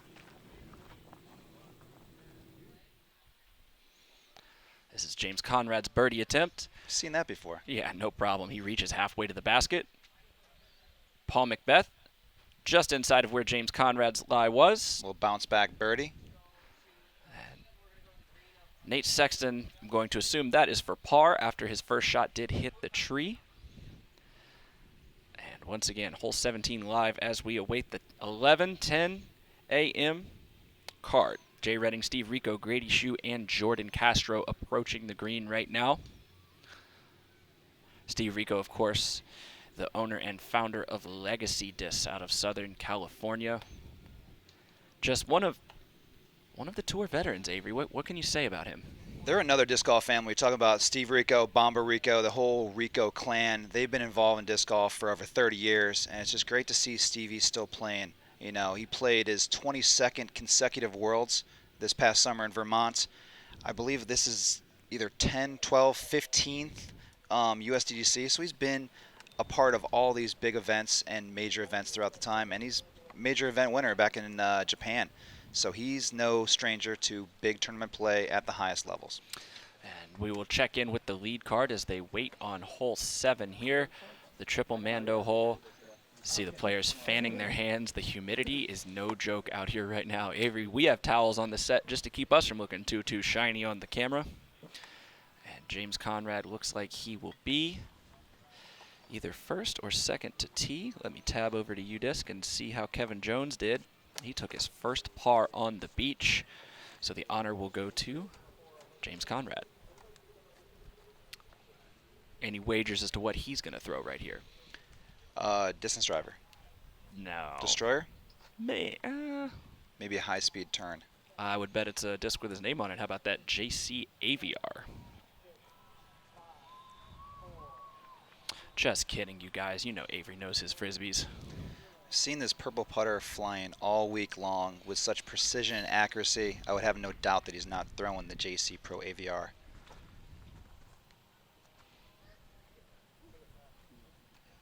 Leaving a little bit wide right, catching that barrier wall. Going to have it be a tough straddle putt out there for birdie.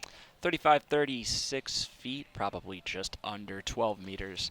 He's a very lanky build though, so he should be able to straddle out and at least have an attempt at saving that birdie. Paul Macbeth, you know he wants to put this one right inside the circle.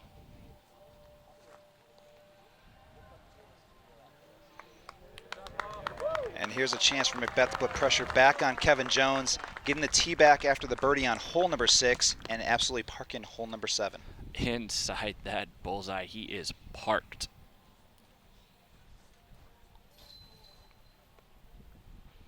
Kevin Jones third to tee. Going trusty mid-range, maybe putter.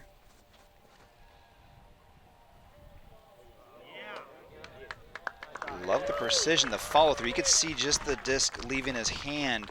You know where that was going. Macbeth and Kevin Jones absolutely parked on this hole. Anything you can do, I can do better. Nate Sexton, Firebird in hand.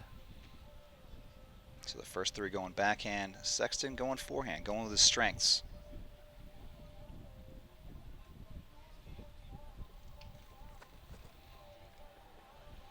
Might be a little wide. Let's see if it can hook in time. And it does. Very nicely done. Right on that parked ring as well.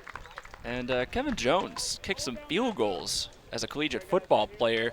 This is just like a field goal. Yeah, true athlete through and through, coming from a very athletic background in football and displaying his athleticism here in disc golf these days. Like I said, he's only been playing professional for the last 4 years, and here's his second appearance at the United States Disc Golf Championship. Here's a replay of Macbeth absolutely gutting it through the gateway. And correcting from yesterday, he left it a little bit far right. Kevin Jones following suit. That's just straight down the pipe, through and through. And we asked him yesterday when we talked to him on the Upshot podcast, I asked him, what's harder, trying to hit the walk-off field goal to win the game or playing in this tournament? And he actually said that this tournament is more pressure than he's ever felt on the football field, which was pretty impressive to me. That's a valid answer. You know, it really shows where your passions are, where your heart is, and he's driven by competition through athletics, through football, and now through disc golf. It's great to have him be a part of the sport right now, and a young player, you know, trying to make his mark within disc golf and making a move and trying to put himself on a trophy title here at the USDGC as he's chasing down Macbeth during this final round. And we have players with all kinds of athletic backgrounds. Macbeth, Ricky Wysocki have a great background in baseball. James Conrad, he will stare down this tricky putt. He does not want to be left out of the birdie party that is happening inside of those red whiskers right now on hole 7. He made 2 of these long putts in the first 3 holes. I expect a valiant bid and a run. Sitting about 45, 50 feet out.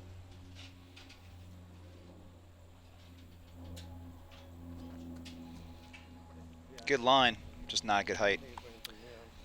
Yeah, it almost looked like a little bit of a stumble on the step. Didn't quite get that release high enough, but like you said, it was on line.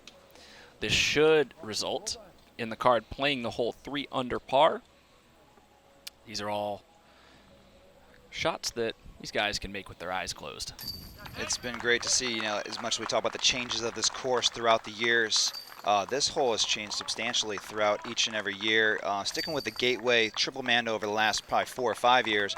But I remember back in the day when they first started trying to implement the bamboo hole, and it used to be either a forehand spike hyzer or a sidearm spike hyzer, try to get over the top of the bamboo poles. And you always had that straight corridor if you opted to throw a mid-range or putter straight at it. So you had a lot more options back in the day.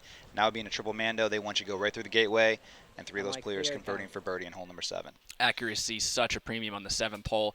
When they cross that road into that par 4 number 8, that's where the teeth of the course start to show a little bit. It's certainly no joke as they play around the backside of Winthrop University's baseball stadium. We're waiting for some action to come to you on hole 17. You see Jordan Castro, they're teeing off on the 18th. Here's your top 10 leaderboard. Avery, walk us through what you're looking at. We're seeing Greg Barsby obviously making a good move, jumping 2 spots with 5 down through 9 holes, currently sitting at 22 under par. Ricky Wysocki, we haven't mentioned his name as much as we wanted to, but making a move this last 3rd and now 4th round, currently 5 down through 9 holes as well.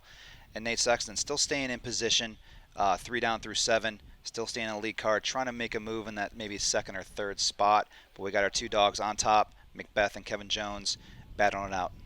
And we should say, though we are looking to see who can become the U.S. champion and take the whole tournament down, even if you're about 10 or so back with half the course left to play, you're still looking for a healthy payday. We'll get into that a little bit later. But for now, we talked about it with Joe. We've talked about it with Jonathan Poole on the broadcast yesterday. The volunteers, the people, are the heart and soul of this event. So we want to give you a little feature that we did on them. This is Beyond the Ropes, talking about the people. The USDGC is my favorite event of the year, and this video series is designed to show you some of the reasons why. I'm Jamie Thomas, and I'm inviting you to come along with me and explore this tournament beyond the ropes.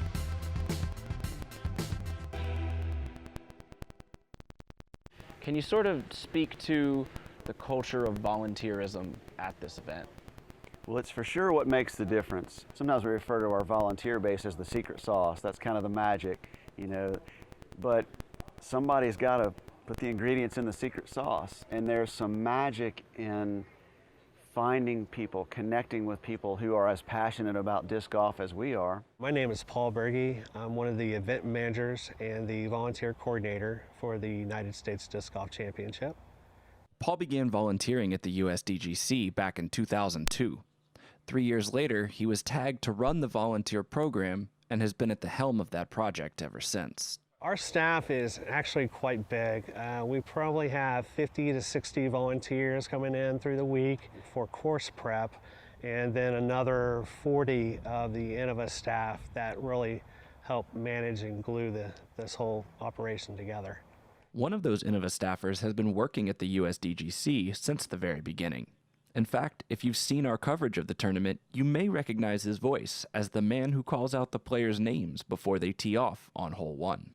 Teeing off first, representing North Carolina, defending United States champion, Jeremy Colling. My name is Andy Green. I am the official starter for the United States Disc Golf Championship and have done so since the very first year in '99. After watching the '97 World's Final 9 here at Winthrop, Final Foursome had their names announced in front of the crowd, the cheers and all that, we thought, why not do that for every round of the tournament? So I volunteered to try that out. So here we are 18 years later, and you're still stuck with me here on hole 1. The first year I was here, when you came out, you could come out that day and they were begging for volunteers. That's Bill Jacobson. Aside from his claim to fame as the tournament director of the 2012 World Championships in nearby Charlotte, he's also been a volunteer at this event every year since the beginning. I just showed up and they said, hey, would you spot for us here? Would you spot? And so I did. And then we've just grown and grown and grown and grown, and now it's a huge undertaking to staff this huge event. You know, when you have leadership in all those areas and people that want to help, they have a passion to help, gravitate towards that leadership, you know, you see things develop and just happen organically in a way that you didn't even think of, but they just happen because you put people in position to succeed. Doing that year after year after year, I mean, it just grows. It just happens when the family comes together. The volunteer culture here is very unique. It's more of a family atmosphere. It's like nothing I've ever seen. There's many folks that have been coming out here for many years, a lot of them double-digit years. They plan their vacations, their time away from their family, just to be here and be part of this special event. It's really great to see the folks that come down here every year, and you've known people down here forever. I mean, I can't be down here but just a couple minutes and I'm hugging people, and hey, it's great to see you. And then, you know, we love to see the new folks come in, and you know, it's just we're one big happy family. The culture is what I would say a family atmosphere. I love giving hugs when I see them, ask about their year. One of the things I really enjoy about the USDGC. Family is the word I hear over and over again, and I don't want to dilute the meaning of the word, but you know, how are these people a family, and how did they kind of come together like this? The foundation is set because we all share a passion for the same thing. We love disc golf. We love the game. We love the community. We want to give back. I mean, this is my extended family. You know, I mean, when I'm not with my immediate family, I'm with these guys, and it's such a super special thing to be a part of. The crossroads of this special thing is undoubtedly the hospitality area, a place where players, volunteers, staff, and even media personnel alike can all sit down, have a hot meal, a cold drink, and revel in fellowship. Hi, I'm Chuckster Connolly with Spike Heiser, helping with player hospitality at the United States Disc Golf Championship. Been doing it for about 10 years now. I don't do anything like this any other time during the year. I don't cater professionally. A lot of people think I have my own restaurant or catering business. It's nothing like that. It's just passion of love for me and the crew behind me. Sitting back here, so often I'll see a player come in from the round and just totally devastated. This course has chewed them up, spit them out, and then stepped on them to finish up the day. And we give them some food, we talk with them a little bit, and within 5, 10, 15 minutes, they're smiling, laughing, and having a good time. And to be able to do that for a player who has so much on the line, their pride, their dreams of being a United States champion, to see them forget about the disappointment and still be able to enjoy the experience, you know, I think that's probably the biggest reward. The players, however, are not the only ones rewarded at this event. Jonathan Poole came up with the Golden Rake idea, and this is really the Hall of Fame of volunteers. I guess before we get to this year's winner, I want to quickly run through the previous winners. This event, the award began in 2002. Sam Covington, and if you guys are here, just come on up, please. I know some of you are not. What's something that you wish more people kind of knew that hasn't been, you know, the story that hasn't been told yet? In 2003 and 2004, it's Brian Mace. You have to be here. If you've not ever been here, you just don't know. And this place is just different here because there's so many more things happening. 2006, Rock and Pat Searle. 2007, Billy Crump. I remember when I first came on board and Rock Searle was here. And you know, he was just kind of walking around with the pride of being involved with so long. And you know, after you come back for a few more years, it's almost like you're going to see that uncle that lives across the country or you know, your old drinking buddy from high school. 2008, Lisa McDaniel and Bill Jacobson. Sometimes I'm out here early in the morning, one of the first ones out, and I'll come back and I'll go down and look across the lake and just the beauty of it down here and the camaraderie of the people. It's just a great time of year. I would never miss it. In 2012, Terry Roddy. 2013, Sam Nicholson and Stan McDaniel. I mean, I would just encourage you to come just once. If it's this year, next year, at some point, you know, I think it'll inspire you as a disc golfer. I think it'll inspire you as a promoter. I think it'll inspire you as a fan. 2016, I suppose he's the defending rake winner, Nate Lane.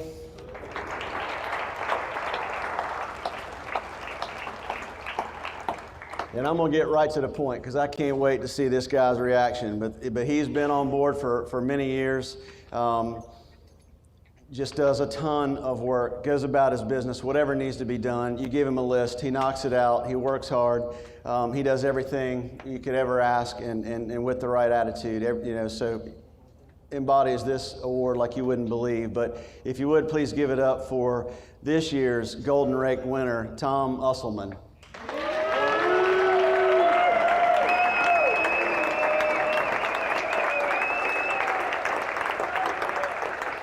I want people to come here and be so glad that they did. We want to put our volunteers in a position where, sure, they're working and contributing, but I want them to be happy, you know. And I think taking that approach, you've got people that take a week off. They plan their vacations so they can come give a week or two or three.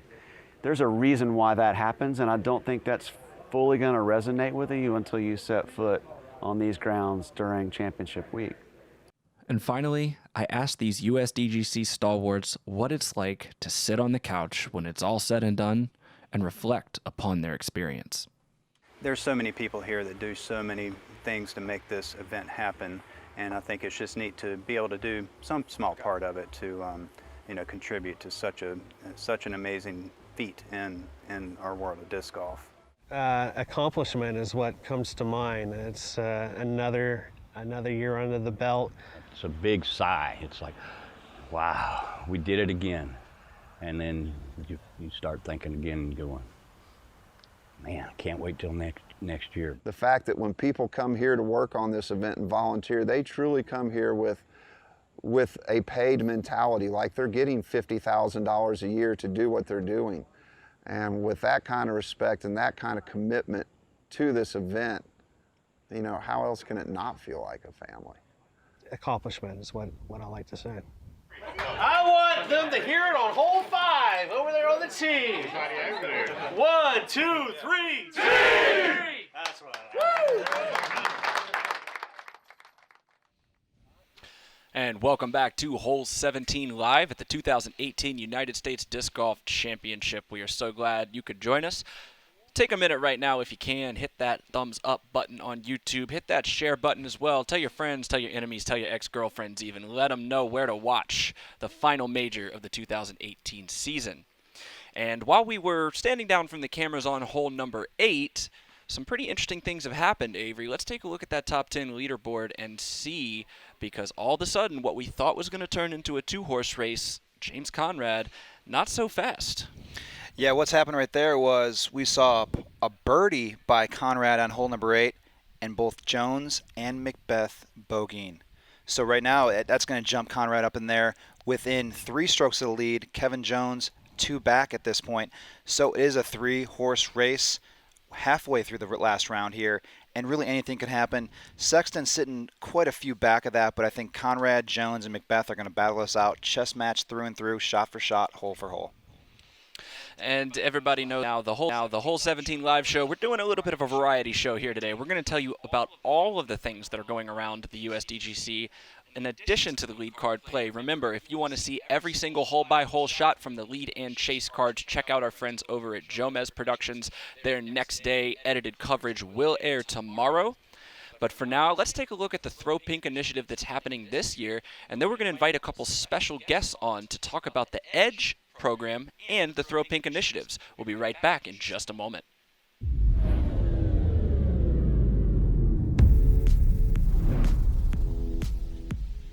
Well, if I had to sum up, Throw Pink in a couple of sentences, which is hard to do because we do so much, it's making a difference through the game of disc golf by also empowering and encouraging more women to get out and play. The championship got involved with Throw Pink in 2014. We had the first Throw Pink event in conjunction with the championship. The championship has always given back to the EDGE program and to local charities. It's always been really big on, making a difference. And when Throw Pink was founded, they jumped in and was like, we want to make a difference for this as well. So the championship has been huge for us as far as media and publicity and raising money for us, and they've really supported us over the years.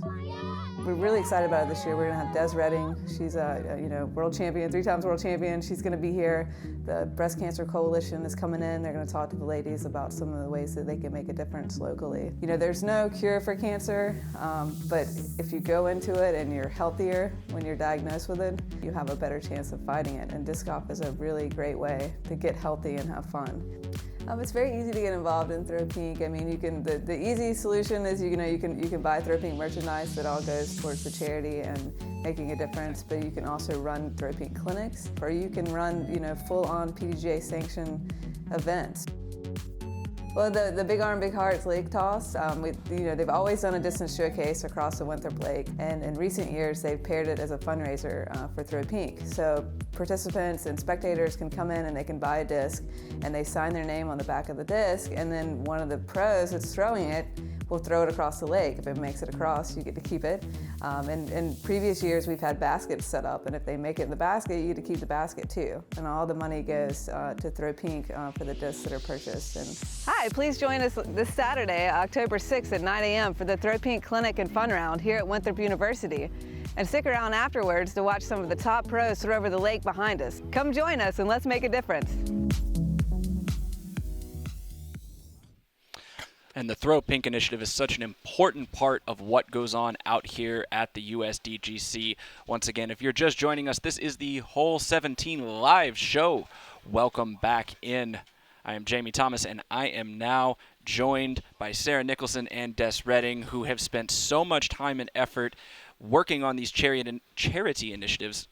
Sarah, let me talk to you first. You said we did the piece last year, and we also did the piece this year on Throw Pink. You've said in multiple interviews that it combines 2 of your passions. How great is that, just to be able to bring these things together around disc golf, which is, I find, to be such a supportive community. Has that been your experience as well? Yes, it's been amazing. Disc golfers, I mean, they just give back, unconditionally. They love the sport and they love making a difference through the sport. So, I mean, it's a lot of work, but it's been very easy because of our demographic. And it's not just charity work, it's a lot of charity fun. We mentioned the Big Arm, Big Heart contest in a couple of these pieces, and we saw Paige Pierce throw across the lake last year. For me, that was a really cool moment in the 6 years that I've been out here. What was that like for you? Oh, it was amazing. I thought it was great for women everywhere to see that women can throw far and we can play this sport, and it really tied into what I'm trying to do with Throw Pink, which is to get more women and girls out playing the sport. So give us a little bit of an update. What have you been able to do with the Throw Pink initiatives up through this full year until today? Where are you guys going with it? Oh gosh, I mean, we don't have enough time for me to go through everything that we've been doing, but we're spreading around. I mean, our goal is to be in all 50 states and all over the world, so we have, tripled our events and our attendance in the events. Today alone was our biggest USDGC event, and we've been doing this for 5 years. We had an amazing turnout, and we've raised a good bit of money, so it's just growing every day. Okay, and are any of those discs still available to purchase in that pro shop? Because admittedly, I was trying to get in there and do that, but I had to come do the broadcast. I'm hoping. But if not, I'm gonna have to at least watch and see what goes on. Okay, absolutely.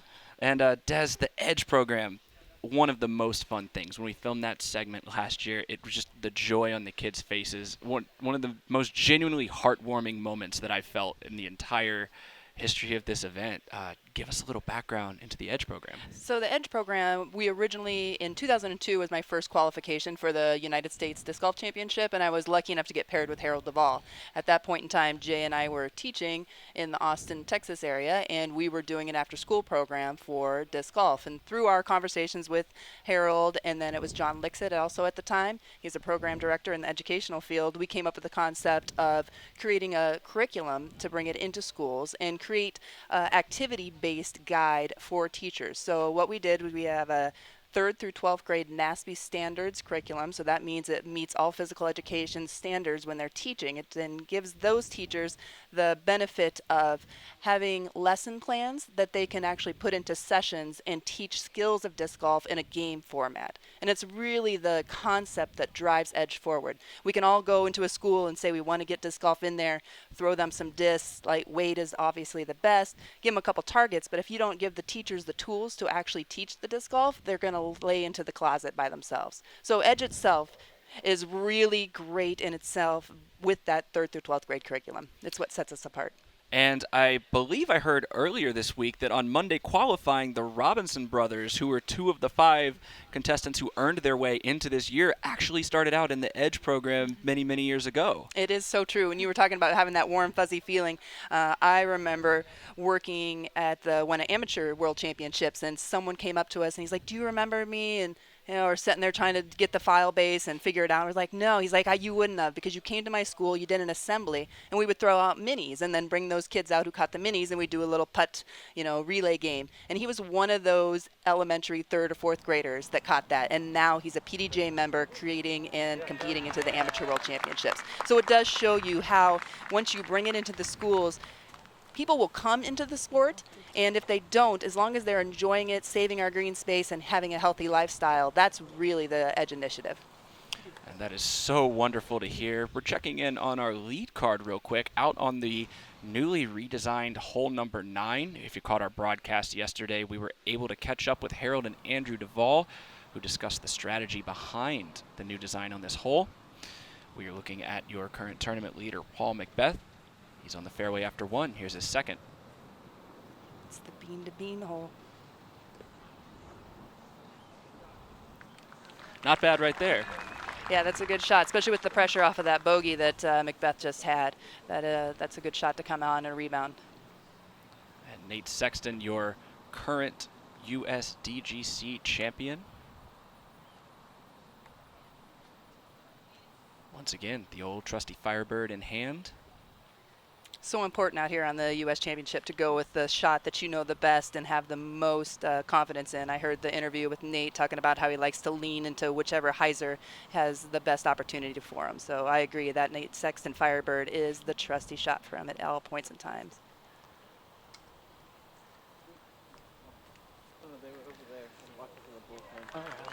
Looks like a good line right there. Claps from the gallery. And Des, you are also a veteran of the tour. You are a multi-time U.S. women's champion.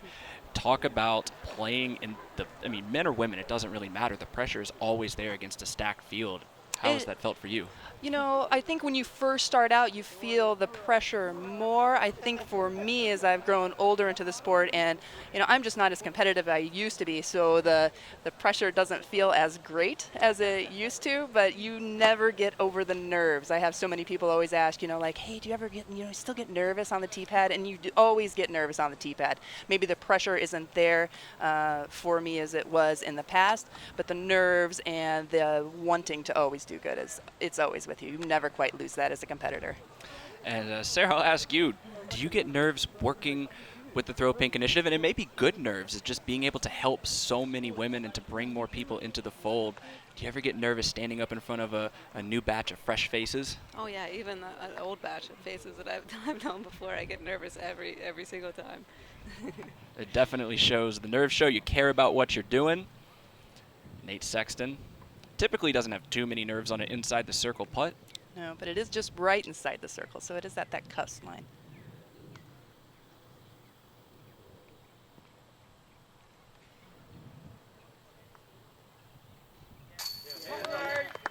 That's a quality putt. All day. No problem for, again, your reigning champion, James Conrad, be up next. And this will be a par putt for him. According to our UDisc Live stats, currently sitting 28 under par in 3rd place. I'd like to give a shout out to UDisc. They have done a really great job of creating the page for us for the Chains for Charity. You can, if you have been one of the 113 competitors or contributors that have played along with the Chains and Charity, currently we've raised $3,000 for Edge and Throw Pink through the initiative. And UDisc created a page where you can watch the updated birdies as they happen live. Kevin Jones is giving Macbeth not only a run for the title, but also in the bonus for the Chains for Charity event. And I'm so glad you brought that up. I was very happy to contribute myself. You were, and you were one of our lucky winners at the. Ooh, that is a salty one. That's a tough miss. That is not going to be a birdie point. That is in fact going to look like a bogey for Kevin Jones at an inopportune time. Yeah. Especially when Paul Macbeth racking up those birdie points. There was another one. So congratulations, you, through donating through the disc golf course review. I had to stop and think of all my channels that we put out there. You also won this fantastic Fat Edge package, and that is a TFR Glow Shrike, and congratulations on that, and I appreciate the support that you got out there. Oh, no problem. I had to put some money behind the world champions. I backed Paige Bjerkes and Greg Barsby. Wonderful. And this is phenomenal. As soon as we can come back to the studio, I'm going to show this. Check this out, everybody. I was lucky enough to win this signed by Jay and Des Redding even. You know what I think we're going to do?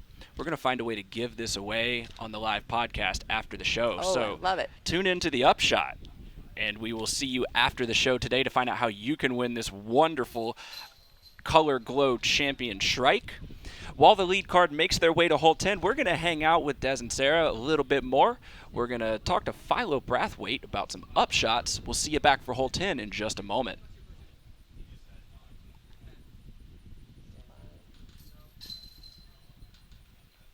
Oh, excuse me. We're going to go to...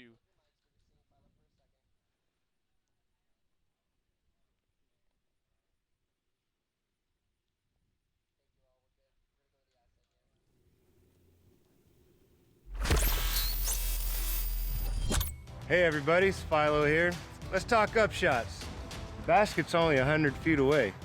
All right, and what I notice a lot of people do is they go to throw an upshot and they load up all this energy by reaching way far back to throw the disc 100 feet. How about you make the swing half as far because you're only throwing an upshot and you should only need about half the power. Instead of reaching back straight back, I'm gonna do this. I'm gonna bring my arm upwards. I'm gonna cut my swing in half by making my arm half as long, essentially. And just basically hold the disc right on the back half of my body or my back leg, right off my hip. Then all I do is I turn my hips and then just let my arm swing and snap. Make everything shorter and a little bit more compact. Easy peasy, nice and easy.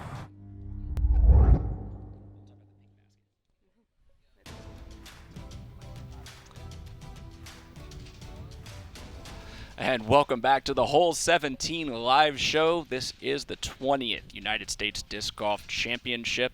It's also important to know the USWDGC also celebrating 20 years as we watch Nate Sexton tee off on hole 10. Oh, that's finishing really well. Great little accurate shot to the fairway. Once again, that trusty forehand works really well out here at Winthrop Gold. It really does. Paul Macbeth grabbing a few of those strokes that he gave away on hole number 5 on the previous hole. I would fully expect him to be very aggressive. He was carding the eagle 2 rounds ago. Missed it yesterday. Looks like he's going back to the same disc that he threw.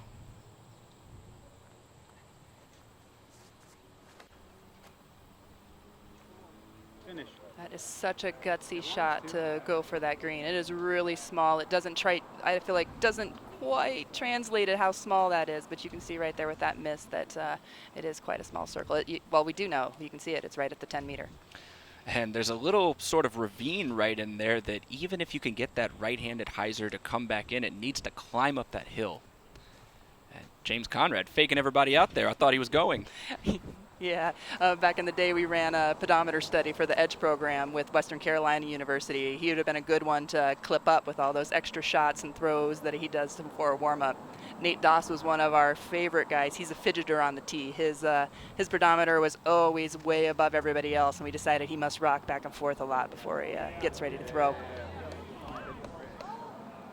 Nate Doss sorely missed this year's USDGC alongside Val.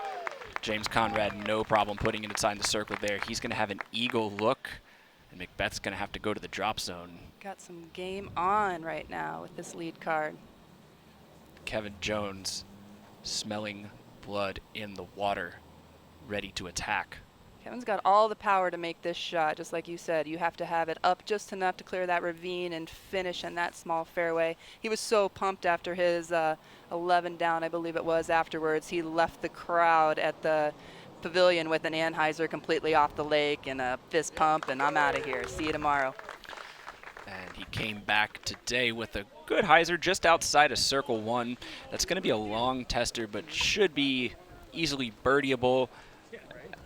And the pressure is on Macbeth right now. And hole 10, super cool. Pink basket. Tell us the story behind that. Well, it's pink.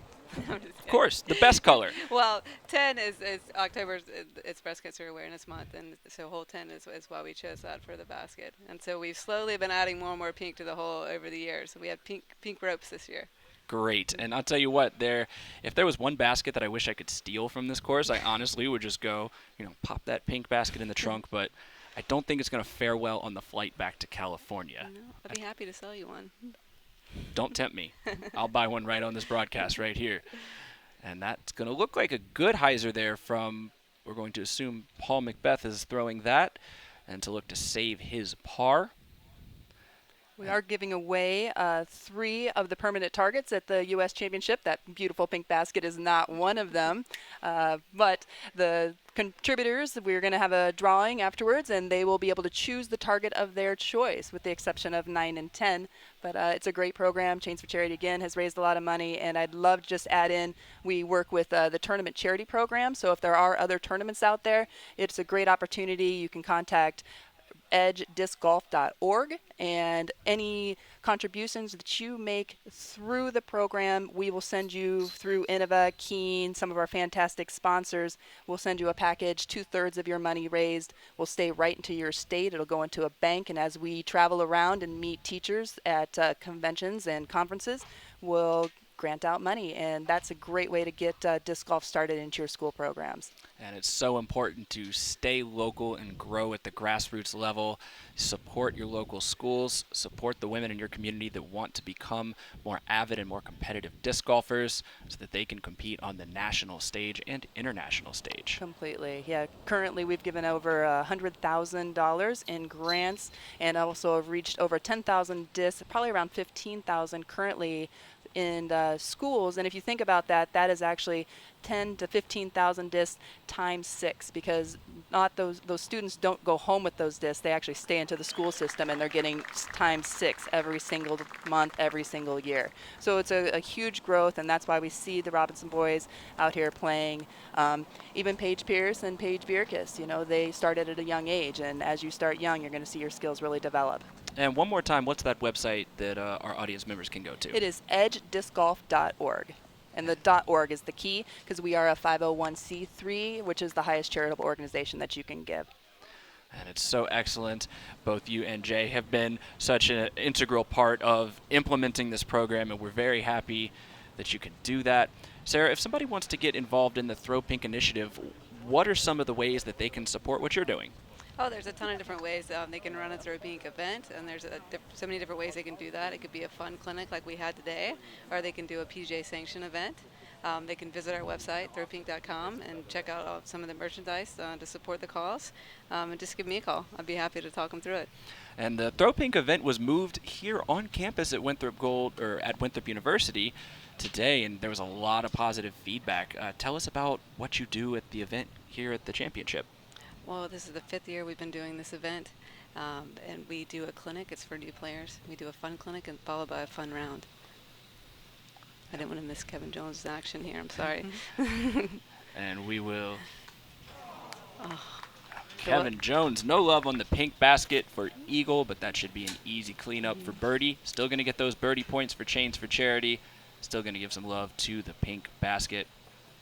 And it is excellent. I cannot wait. I know that there's such great things in store for both the Throw Pink and Edge initiatives. It's what we need to grow the sport, quite frankly, and I'm behind you guys 100%. Thank you. It's been a really fun week for me. I've worked at the Edge Village for the last 3 days, and I was able to be a part as an instructor and the Throw Pink. And both initiatives went really well. The volunteers worked endless hours out there in the heat, and the teachers were really supportive. So, I mean, all those things could not happen without that incredible volunteer team that the USDGC tends to put together every single year. So, as a player and a world champion, it was an incredible thing to be a part of. I was really happy to give back and see all the enthusiasm that just being there generates. Absolutely. And here we see James Conrad. He could make up some ground here with an eagle. Oh, for eagle. Goodness sakes. And that should bring James Conrad to 30 under par, contingent upon Paul making his par putt. That's going to only leave a 2-stroke separation between the two men who now both reside in Virginia. Sexton cleaning up an easy birdie there, as will Kevin Jones.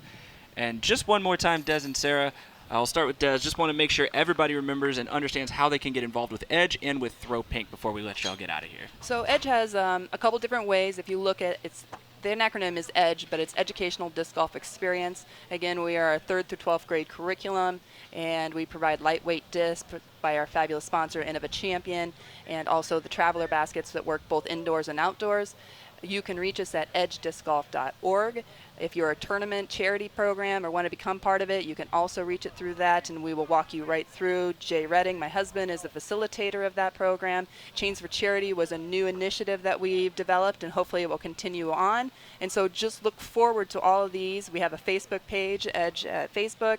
So get involved, like it, as everyone says, thumbs up, star it, happy emojis, you know. There you go go. Unicorns. I'm going on. There you go. And for Throw Pink, how can they get involved one more time? They can go to the website, throwpink.com. Also visit us on social media. You can start a brand new Throw Pink event or add it to an already existing event. All right, that is Des Redding and Sarah Nicholson stopping by to tell us about some of the great charity initiatives that we've got queued up here at the championship as our competitors make their way to hole 11. Thank you, ladies, both for stopping by, and please come back anytime. We can't wait to see these programs grow. Thank you for the time. Thank you. And as we're waiting for the lead card to finish up on, or excuse me, to tee on hole 11, we'll have Avery work his way back over to the set. Just such an incredible part of this tournament, and it's something that I'm so glad that we can put some spotlight on for this broadcast. Like I said, I backed Paige Bjerkes and Greg Barsby, so this will be the best spent money that I could have spent this entire week. Just waiting on the lead card here again. Hole 11, we're just past halfway through the round. If you're just tuning in, this is the Hole 17 live show at the 20th USDGC. James Conrad going quickly. Playing to the lower side of the fairway, unlike yesterday, and we welcome back Avery. How about the Edge and Throw Pink initiatives? Wow, I just love these kind of causes that make this USDGC tournament more than it is. You know, it is about the competition, it is about the players, it is about a championship title. But having the Throw Pink, having the Edge, having the Dean's Cup for collegiate disc golf, having these other events happen within the big event, being the US Championship each and every year, it just shows how much more disc golf can bring back to the community. And we're growing the sport slowly but surely with women's disc golf, with kids disc golf in education and classes, and then obviously collegiate levels. Yeah, I love that's probably one of the best things we have going for disc golf right now. I love it. And we'll see Nate Sexton, who is part of a collegiate program himself, putting a move on that roller, just OB. A bit too much. He had a good touch on this roller the first couple rounds, even the last round, put a really good move on it, put it in position perfectly to set up a birdie yesterday, but now play a little more aggressive, maybe getting a little more excited being the final round, and overjuiced it and rolled it a little long. And we'll wait for Kevin Jones with an uncharacteristic miss on that putt. He's going big. He's actually going for that second zone. If you can hyzer back left, going long. This is kind of where Paul Macbeth went out of bounds yesterday too, trying to get it to finish a little more left into the sweet spot as the fairway kind of goes forward straight off the tee pad and then curves left down the hill. Just didn't get enough finish on the fade on that tee shot. And excuse me, that was hole 9 with Kevin Jones with that uncharacteristic miss on the Winthrop basket, but he did card the birdie on the throw pink hole number 10. Crazy the amount of movement that just happened in the last couple holes, even through 8, through 9, and through 10. It is a three-horse race, excuse me, and Paul Macbeth with a 2-stroke lead over Conrad, and Jones sitting 3 back. Paul Macbeth last to tee here. And wow, that never had a chance. Wonder what he was thinking there. I think he was trying to go to that second level, that second zone. You see Conrad lay up to the short zone with the putter. Once there you clear off another OB area, there is a second zone sitting at about 475 out there in the fairway low left. It's just really hard to access and get to. I know Eagles tried in the past. I know Simon, that's kind of his go-to move, but really hard to get to and trying to put the pressure on. Now they'll advance to the drop zone with the stroke and distance special rule on this hole. And we're taking a look once again at a really cool stat. These are your top movers so far on today. Philo Brathwaite, 19 places so far. He's 9 down. What else do you see, Avery? Robert McCall, obviously making an 18-spot move, getting up in the top 54. We're cashing 59. Brad Stenson right on that cash line there. Also Barry Schultz, a 3-time USDGC champion, solidifying his cashing role at this year's event. And we peeked in just for a second there. That was the 12 p.m., the noon tee time of Bickley, Childs, Gibson, and Withers. This is your lead card out on 11, James Conrad.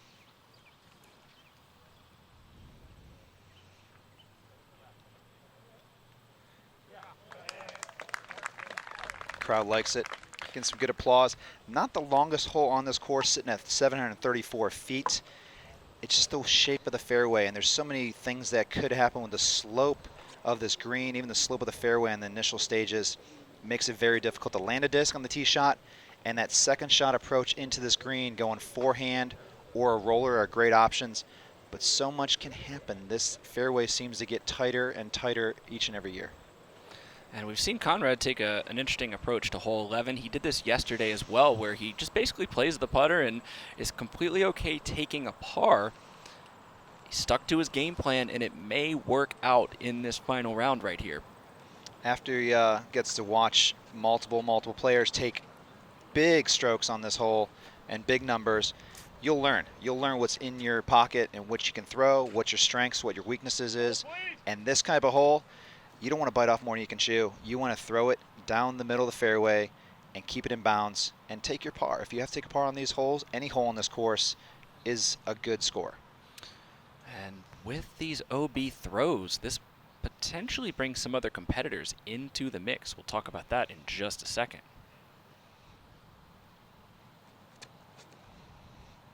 Nate Sexton forehand from the drop zone. That side hill green playing really nice for the forehand as it skips forward to the basket.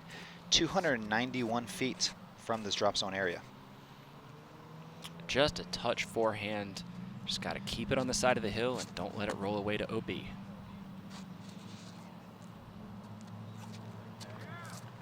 Matching that forehand perfectly. Kevin Jones obviously losing that second position to Conrad as he gets the eagle on hole number 10 in the previous hole. A lot going on. This is a full-on chess match between these three players, and you're going to watch it hole for hole, shot for shot, and see who's going to capitalize on these holes. A little bit higher of a line from Paul Macbeth. You just have to trust it into that blind hillside. But you're also hoping it hits and sits. With that fast side hill green, he did roll away down the hill just outside the circle. And this is, we've seen twice so far, he has given up strokes right on the 10-meter line.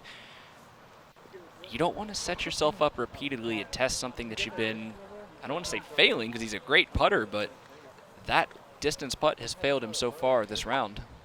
You don't want to keep on giving yourself, 10-meter putts. 33-foot putts over and over again will wear you out. Even for the best players in the world and being a phenomenal putter, you don't want to have this many testers, hole through hole throughout the round. He wants to keep it in circle one. Those 20, 25s he's very comfortable with. But right now, sitting low side of the green, putting for par. James Conrad's third shot on the way, looking to just take the par and move on. He should easily do that. I love that strategy. That's perfectly played putter, putter, putter, putter. Sometimes that's all you need. You don't need all the high-speed disc technology. And he's proved that throughout the week. Good old putter and good technique will get you where you need to go sometimes. We talked about some hot movers on the day. And we have Ricky Wysocki, Greg Barsby, Eagle McMahon, and Chris Dickerson. They're a little bit outside of the scores right now. But remember, coming down that stretch, all of these competitors have to tangle with hole 17 and hole 18. And we are not seeing the super hot under par lead scores that we would normally see or that we have seen in the past couple days from these guys on the lead card. Another player I want to mention, Paul Ulibarri, with 7 top 10 finishes in this tournament throughout 12 years, currently sitting in 10th place with, 4 holes to go. This is where he can solidify that top 10 finish that he comes here for. Obviously, you want to win, but that top 10 is kind of the make or break mark when you're trying to come here and post a top finish. Paul Ulibarri, according to the UDisc stats, is on hole number 12. Here's Paul Macbeth, 10 meters, third attempt from this distance. Corrected at that time. Drains it for the par on hole number 11. Yeah, it's not a gimme by any means, but he's a fantastic putter, and there's so much in the mix. That putt goes low, catches angle, catches edge, and rolls. I've seen these putts go out of bounds fairly quick. And if you see just a little bit of a delay on your screen or just a little bit of stuttering, that is because the gallery is significantly larger than it has been in the earlier rounds this week, and everybody's using that same 3G, 4G network. Good putt for par there from Nate Sexton. So please forgive us, as the roving cams, just like any live broadcast team out there, we still have to use the same networks that you use your phone on, and UDisc Live is a great tool, and everybody wants to follow along and see what's going on in real time. We encourage you to do the same. You can follow any of your favorite players. And we will check in on hole 17. That's the name of the game here. It is your 12-10 tee time. Brian Schweberger, Cameron Colglazier, Nate Perkins, and Brian Earhart. We saw Nate Perkins go off the basket yesterday on this hole, and evidently he ran over to wave to us on the broadcast, but unfortunately our backs were to him. Yeah, Brian Earhart with the 10 spot jump right here, is currently sitting in 26th at 11 under total for the tournament. And just a layup there for Nate Perkins. Currently 10 under par. He's represented very well this year. Really put himself in some spots to succeed at some really top quality events. Yeah, great position at the Worlds this past month up in Vermont. It was only a month ago. Yeah, it's crazy to have majors this stacked, especially having the Worlds this late in the year in September, and then 1 month later you're down here in Rock Hill for the final major of the 2018 PDGA season. Brian Schweberger lining up. Straddle putt stance, drying off your hands. It is still humid out here, folks. It has not changed. Great putt there from Schwebby. He's been here a few years. He's played this hole a few times. I'm going to say he's been here and qualified 19 years in a row. Schwebby, a fan favorite throughout the country, throughout the world, always in good spirits, and always great to see him compete at this event. Appreciate him showing some love there to the live broadcast, giving you a little shout out. Gotta love Schwebby, man. It's just we've had a great friendship throughout the seasons and throughout the years, and on tour early on, the early 2000s, it was week in, week out, traveling as a whole caravan of touring players and traveling throughout the country playing some of the biggest events. All right, and that is hole 17 for your 12-10 tee time. Here is your current leaderboard. Garrett Gerthy, Josh Anton sitting right on the back of this, and these are other names we've seen staying steady so far. Yeah, everybody on a good pace right now. You see 4, 5, 6 down through 12. Ricky Wysocki making a move here late, 7 down through 12. He's currently sitting at 25 under par, so 7 strokes off the lead. And any of these players that are sitting in position on the second card, anything happens in the lead card going through this middle stretch. We got 12 and 13 for the lead card playing now. Anything happens, I think these guys on the second card are ready to pounce. Or at least in line to move up for a more significant payday. There is a little bit of an advantage to playing earlier, getting through 17 before the whole gallery gets there and the complete pressure picture comes into focus. And then you can kind of sit back, post a score, and see what the lead card does when the pressure mounts to its highest point. And we will check in now. Paul Macbeth, a man you may know. He's got a forehand tip for us. We'll be right back. We got another special guest on the other side of this break. My forehand grip, it's probably a little bit different than most, but the bottom is probably pretty similar. I kind of have a stack grip, the middle finger on top of the index finger, both are touching the plate, but what I like to do is rest it right here on this finger and kind of have it touching there so it kind of holds the angle rather than 2 fingers. It can kind of get loose. This one resting it here kind of holds it on that angle, whatever angle I want, and then thumb rested just above the index finger right there. So my forehand walk-up's pretty simple. It's a simple left, right, plant on the left. The first step with the left is just to get the momentum forward.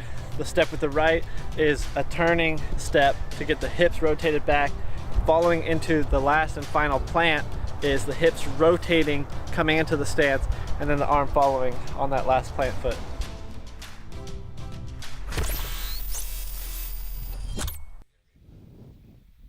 And welcome back to the Hole 17 live show. If you're just joining us, this is the 2018 United States Disc Golf Championship, the final major on the PDGA Tour. We are so happy you could join us.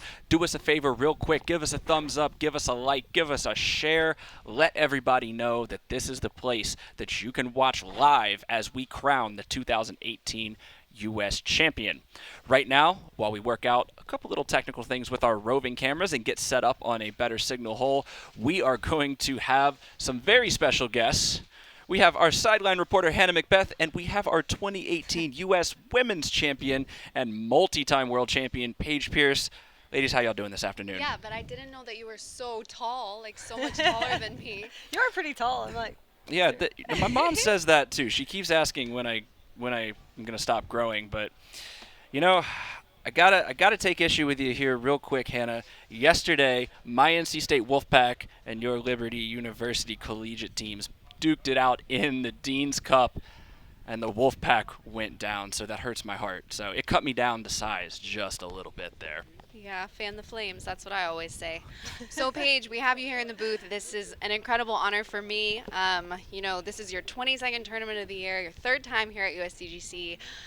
You qualified after your USDGC victory, but a couple years ago, you were the performance flight champion. How does it feel to be back? It feels great to be back, and this time, in the open flight like last year, it's just an honor to be able to qualify, and I think it's just such a different tournament than the handicap-based side. So it's fun to see where I could stand on this course. Yeah, absolutely. And, you're out here with Paige Bierkes. Mhm. How is that? Do you guys have any camaraderie? Earlier I was talking to Des Redding just about how she used to come out here and all the girls would root for each other, and if she had a bad round, she'd go to Val or someone else and just encourage them. Do you have that camaraderie here, or is it, one person and that's it? No, definitely. I always have that camaraderie with Paige. We haven't seen much of each other this week. We've been pretty close in score, but we haven't played together, so we haven't really been able to play and hype each other up on the course, but after rounds and stuff, definitely camaraderie. That's awesome. And the history of this course, obviously. I mean, we were having a conversation earlier with Des Redding. That's amazing. I mean, the women who have come here before you and competed, how does it feel to be back out here again, just knowing all of that? Are you thinking about that during your round? Yeah, definitely. I mean, I know that I'm not going to be on the lead card and compete for a title, at least not right now, maybe. maybe in the future, who knows. But, you know, I know that going into the tournament, that's not my objective, is to win the tournament. So it's more just like the prestige of being one of few women that has had this opportunity and just to kind of like, in a way, make history. Definitely. Break down, what are some of your favorite holes out here? We talked to Avery. He loves the par 5, hole number 5 that Yeah. we could see just over our shoulder. Which holes do you really like to get out here and attack? I really love hole 3 and hole 8. I think those are my 2 favorite holes. Hole 3, I only landed in bounds once this week, which was today, but I saved circle 3 twice, so that was fun. But I just think it's such a fun tee shot to throw. And then hole 8, it's just takes 2 completely different great shots to get yourself a putt and look at the birdie, and I think it's a hole like we don't see hardly ever. Yeah. And you weren't qualified for this event. I know you were really looking forward to qualify up in Vermont, as we always invite, or as the tournament always invites, the the World Women's Champion, Paige Bjerkes, with a great show that week. You tried to qualify in Canada. It took you to the U.S. Women's Championship. Did that put extra pressure on you to perform? It did not, but that's because I didn't know actually that the U.S. Women's Champion got a spot. So I didn't feel that pressure in that sense, and maybe that's a good thing. I don't know, but it was definitely a blessing in disguise, and you know, I was just super excited to be able to be back on Winthrop course. And it's the 20th anniversary of the U.S. Women's Championship as well. You join a very, very short list of 3-time U.S. Women's Champions. What's it like to be up there with the likes of Des Redding, who we just had on the show? Yeah, it's really awesome, and Des is someone I look up to big time. I've been playing with her since I was probably 12 or 13 years old, growing up in Texas. So it's really cool to share that title with her, and it's just really an honor. Yeah, in the short time that I've been following disc golf, you've been one of my favorites, not just because we're the same height and we both have blue eyes, but because you just have that fire in you and you don't settle for things. And I see a lot of that in my husband, like Paul Macbeth is my husband, if you guys don't know. But you don't step up to a hole and think, I'm going to just lay it up today. You know, whether you're 5 ahead or 5 behind or tied, you're going to stick to your game plan and go. And I love that about you. And do you feel that respect while you're out here at USDGC? I mean, like we can just keep bringing up Des Redding because she's so awesome. But you know, it's one division, one champion, and the women I know treat it that way. Yeah. But do the men? Do you ever feel like men are saying like, well, I just have to make sure I don't get beat by the women, or they don't care? Do they? I think so, yeah. The men I played with this week were super supportive and encouraging, and not like in a demeaning type of way, like, oh, great shot for a girl. You know, Yeah, it was genuine, like, you know, good job, and you know, shaking hands like on the first hole and the last hole. I definitely feel like I you know, am amongst just the one pack. of the competitors, Yeah, I feel that way for sure. That's awesome. I think that's something that women and guys can struggle with on the course, just because there is all of that awkward camaraderie at times. You know, what do I do? She missed that putt. Do I say anything? Yeah. Or she just banged a huge putt. How do I celebrate? Is that normal? What's happening? And so I'm glad to hear that at the most prestigious event of the year, where you did qualify and you did earn your spot, people are treating it like that. So yeah, that's it's encouraging. awesome. It's very encouraging. And no doubt, it's so important to respect all the competitors. There is nobody here in this tournament that did not earn their way. It is a challenging invitational tournament, obviously a major in our sport. As we're checking out hole 17 here, this is your 12:20 tee time. Just a reminder, we will be staying here as well as checking in on the lead card all throughout the end. We're going to crown the U.S. champion at the end of this broadcast. Paige, how about hole 17? Man, hole 17 is very brutal. It's one of the shortest holes in the course. It might be the shortest, is it? Do you know this? It's 249 feet. I mean, it's going to be pretty close, as we have our handy-dandy caddy book here. I'm looking. It's right on the line of hole 1 as well. So I got a super cool caddy book that all the players are using this week. It is one of, if not the shortest, but it's one of the ones that just makes you worry. It's the easiest one to bogey. Or worse, you know. It's if you go OB, it's almost a guaranteed bogey. So I think the overstrokes on that hole are very prevalent, and you know, coming down the stretch with 2 holes to go, it can absolutely change the outcome of the event. And so you were talking about, you know, you're not setting your sights on necessarily winning this tournament, but just representing yourself in your game. I want to ask you about hole 17 as we watch your 12:30 tee time. Emerson Keith with a great sidearm. He's fellow Dallas native. It's Yes. fun to watch him play out here. Yeah, Emerson has just burgeoned onto the scene in the last couple years. Tell people about his game that may not know him. He is almost shorter than me, actually, but he has so much power. It's unbelievable, and he just really doesn't get off the fairway. So it's a good mix of the power and control, and he can hit putts when it comes down to the wire too. I play a lot of putting leagues with him, so I get to see him putt a lot. And you just saw KJ Nebo, a.k.a. KJ 12-time. A little thankful prayer as he makes it onto the green. And here's Eric Oakley lining up a sidearm. 3 safe shots so far. Yeah, you'll see a lot of people play that way, just kind of not even try to aim at the basket and just aim to the right side of the island just to be safe. Eric Oakley representing whale And sacks. Something Paul uses here every day because it feels like we're in Dallas, Texas right now. Super sweaty. Ooh, bullseye hit. That was amazing. Great shot by Noah. And Noah Meinsma has been having a day, just making moves. He was bogey-free earlier as I scrolled down the UDisc page to find him. So Paige, you've played 21 events this year. You've got 13 wins. Your first 9 tournaments of the year are wins. You've only placed outside the top 3 twice. How does that feel? Are you thinking about that? Are you channeling that? Talk to me a little bit about your mental game, what your strengths are this year. What are things that you wish that you could have more time to work on? Yeah. I feel good about it overall. I think that, like you said, I was undefeated until June, so it was amazing. There can't be a better feeling as far as the competition goes. But I lost my first one in San Francisco, and Sarah Hokum just played incredible golf, and ever since then I had a rough finish at Beaver State Fling, missing a short putt, but I struggle with that a little bit, just the putt, and like you just mentioned, like, we don't really have that much time to work on things out on the road. There's a tournament every single weekend, and my off weekend, which would have been this weekend, I'm still competing. So yeah, I think just kind of keeping your head strong and just playing the hole at hand, and at Winthrop that's even more so important because every single shot you reset. If you get a double bogey the next hole, you can also get a double bogey if you don't wipe that slate clean. So just kind of, this is a good learning experience for me to just kind of remember to stay in the ropes and stick to that shot. Absolutely. And we are watching here KJ Nebo. We just saw Eric Oakley draw medal on his birdie attempt. And KJ, a very deliberate putter, definitely within his range.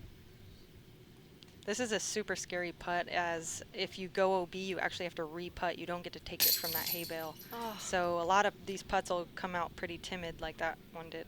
We've seen a lot of that, as you just said, Paige, throughout the week. It's so hard to commit when the hay bales are just behind the basket. The stroke and distance is so hard. And we were talking about the tour schedule earlier.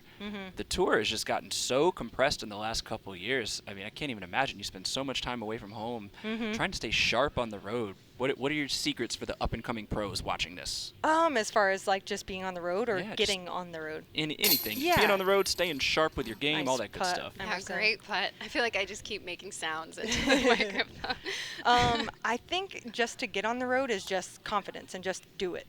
Just do it. You have to do it. And, if you have this pressure, or whether it's real or made up in your head, whatever this pressure is, you got to wipe that off because, the community is so giving and helpful out here that, if you don't cash, that you're going to find some help out there. So don't put that pressure on yourself to have to cash on the road. But just have confidence, and if you're winning a lot of local tournaments, I think it's great exposure for one, and two, just experience to get out on tour and compete with the best. And absolutely, thank you so much, Paige Pierce, stopping by, your 3-time U.S. Women's Champion, your multi-time World Champion, one of the most dominant players in the FPO division and possibly in the game itself. I want to thank you so much for stopping by, spending some time with us. Yeah, no problem. Thanks for having me. And we are going to turn the page here as we check out the leaderboard, and we are going to bring on Paige Bierkes, who notched 1 time into her name as she won the World Championship up in Smuggler's Notch, Vermont, and was able to also earn an invitation to the 20th USDGC. Paige Bierkes, how you doing this afternoon? I am wonderful. I'm a little sweaty in this humidity. I'll be perfectly honest with you. You know, try not to get too shiny out here. But talk about competing. I've just been standing in the booth. You've had to throw the shots this week. What has it been like? Extremely difficult. This course is so hard, mentally and the shots, especially for someone who doesn't throw very far. You know, it's the landing zones, you know, even to play safe are still me using fairways or distance drivers. So it's been really touchy, trying to keep my head up and stay positive, but it's kind of been a roller coaster. Some good holes, some bad holes, but I think that's the course. Yeah, so it's your first time here. You qualified after your World Championship victory. I mean, I'm still not over that. Shooting some of your highest rated rounds ever, I believe it was a 10-22 this year at Smuggler's Notch at Fox Run. You know the history, you know the people. I ask Paige Pierce this question: what does this all mean to you? Oh man, everything. I mean, it's been, you know, a dream of mine ever since I was a kid, and then just being able to, and qualifying for this tournament is even better because I've been watching the USDGC as well since I was a kid. You know, watching, you know, the dreams of being crushed on 17, or, you know, the dreams being, you know, won on 17. So it's just cool to do well there, and for it to like propel me to be able to compete here and see how well I can do. So do you feel like you're growing immensely as a player? I mean, Paige Pierce was just with us. I'm sure you saw her and gave her a high five and a side hug. But I just wanted to know, do you feel like you are, you know, growing mentally more than you would in a different tournament? You mean you qualified, you made it. This is one division, one champion. Yeah, I guess it's really hard to stay competitive in a situation like this because, you know, it's all guys and the course isn't set up for, you know, someone like me.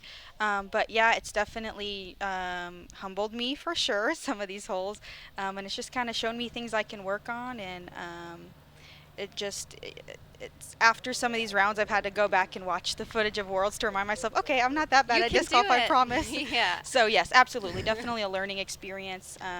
Competing with the guys, it was really fun to play rounds with some people I've looked up to, so it's been pretty awesome. I mean, even just a couple years ago, just Paige, looking up to Paige, and she came out and watched you compete in the junior worlds or caddied for you. Am I telling the story correctly? And now here you are with her, right?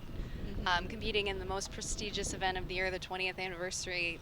That's something. Oh, absolutely. Absolutely. We'll check in real quick here. The scores have gotten quite tight between the top three contenders. We're out on hole 13, 999. Nate Sexton is on the fairway after one throw. That looks perfect. Bombing the forehand out there far enough to miss that little OB patch, and that's going to set him up to go across the road. Paige, walk me through your game plan on this hole. I mean, this is a par 5. It's coming in at the 8th hardest hole here at the USDGC. What are you thinking? What were you feeling during practice? During practice, I played it pretty well. The first two shots are pretty much max distance. So that second, you know, the drive's pretty easy, but that second shot, really trying to hyzer out left before that big tree and land in that landing zone, is kind of the tough shot for me. And then from there, you know, just trying to throw over the road and get on the other side, get on the island, and then pitch up and hopefully take a par. That's been the game plan. I never parred it though. I got some pretty high numbers on this hole. It's just that second shot is so hard because it's kind of my max distance to land in that small gap. But like every hole out here, I'm basically playing for par. Okay, so that was the expectation that you had set for yourself. Yeah. I was going to say, you know, coming in after 3 rounds, you're averaging 943 rated golf, which to you might not seem that great, but it is above your player rating. Yeah. So if you think about it, you are doing above your average. That's right, yeah. The fact that it doesn't feel that way is probably why you are a world champion, because I know you can't be satisfied with that. So tell me a little bit about what your plan is now, going forward after USDGC. Well, we got a few more tournaments left in the season. What Hall of Fame is next is pretty wooded golf, so again, trying to stay in the fairways, play for par. I've never been to the IDGC before, so I'm really stoked to be there. And then Pro Tour Championships, I'm not sure what that course looks like, but I think after playing this tournament and playing this course, it just solidified me as a player playing conservative. You know, that's kind of what I'm known for, is being conservative. Paige, you know, is known for being aggressive, and that's why she's so good, because she does get those birdies. But for me, I've always been a safe player, and playing this course just, again, like, I tried to play safe the best I could, and when I did play safe and execute pretty well, I was like, that's probably the best I can do on this hole anyway. So. Okay. And we are watching James Conrad now. We just saw Kevin Jones from the fairway put his second shot, got the green flag around the corner. Conrad going aggressive. Can we say Paige Pierce style? All the way over the corner of this parking lot. And he is easily across. One thing I want to ask you, Paige, as we watch Kevin Jones, only one stroke back of the lead right now, trying to capture his first major. I know you had to have some of those same feelings during that final round up in Vermont. What's going through his head right now? I think Kevin's mental game is incredible. Nothing I mean, I felt nervous during my last round, and I bet Kevin isn't nervous at all right now. He's been up there at several events this season. You know, he's almost gotten a couple victories, but I think right now he's just game plan, trying not to deviate from that.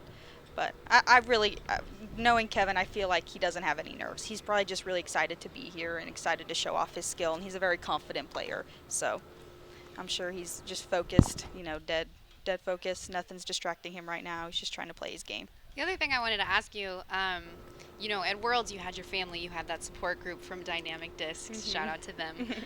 You know, they're known, honestly, for being this huge group of friends who just have each other's backs, and you're seeing them run through the courses with whale sacks and water bottles, and they're giving high fives and words of affirmation. And how did it feel not having that here? Did that affect you at all? Were you kind of realizing that there's no one to really turn around to, and there's not a group of smiling faces encouraging you? It didn't really affect me that much. You know, I've played several tournaments, you know, when all my other teammates are playing, and I've been by myself. It kind of made me appreciate it for sure, but I don't mind, like, being on my own, and I'm able to focus, and I can tell myself good shot, you know. I don't need anyone else. And you've been playing this sport for years now. And you started when I was like 9 or 10. Okay. So it's been a while. Yeah. So you're good then. Do you feel like that has helped you with competing then? You're used to it? I think absolutely, yes. You know, starting out young, I you know, as I got older, I was kind of burnt out kind of early. And so I was like, man, you know, all these people are saying, I wish I started young. But for me, I was like, man, I've been playing for so long, I'm kind of drained. But as I got, you know, over that little bump in the road, like, you start getting birdies. Right. I'm like, absolutely. You know, my first tournament, I was 10 years old, so I have been in that competitive mindset ever since, and it's absolutely helped me. Did you ever used to get grounded for you know, I took a bad shot, and, you know, you hit a tree or cuss or do something that we see out here sometimes in the background? Absolutely. During casual rounds. Did you really used to get Yeah, dude. Yeah, I grew up playing with my brother, and anytime we had a bad attitude, my parents were, like, honest real quick. Oh, no. And that's why, I mean, if you see me on the course after a bad shot, usually I handle it pretty well. And I hate to see top players, you know, act that way, because so many of us look up to them. You know? Absolutely. Even I still look up to them, and, you know. Yeah. But definitely gotten grounded a handful of times. Well, how about Paul right there, Hannah? That was a pretty makeable upshot there, and he left it outside of circle one. Is he in trouble? I don't think he knows what the definition of that word is today. Okay. It's not in his vocabulary to be in trouble. Definitely another player that always has poise and has the pedigree to prove it. So we watch Kevin Jones attempt to cross the parking lot. Turn. He's inside the circle. Yeah. Great shots from these guys. Staring down a birdie on a hole that we saw just a couple years ago ended Eagle McMahon's bid to become a first-time major winner. Of course, he was able to right that ship and capture the Konopiste Open, the European major this year. This is a live drone shot of hole 13 you are seeing thanks to the tireless efforts of our crew, Fulcrum Media. We're so happy to have them in the sport and to bring this new kind of live coverage. If you're just joining us, this is Hole 17 live show. You are watching the 2018 United States Disc Golf Championship. I'm hanging out here with Hannah Macbeth and Paige Bjerkes, your current and first time I keep saying U.S. world champion, more than the U.S., all around the world.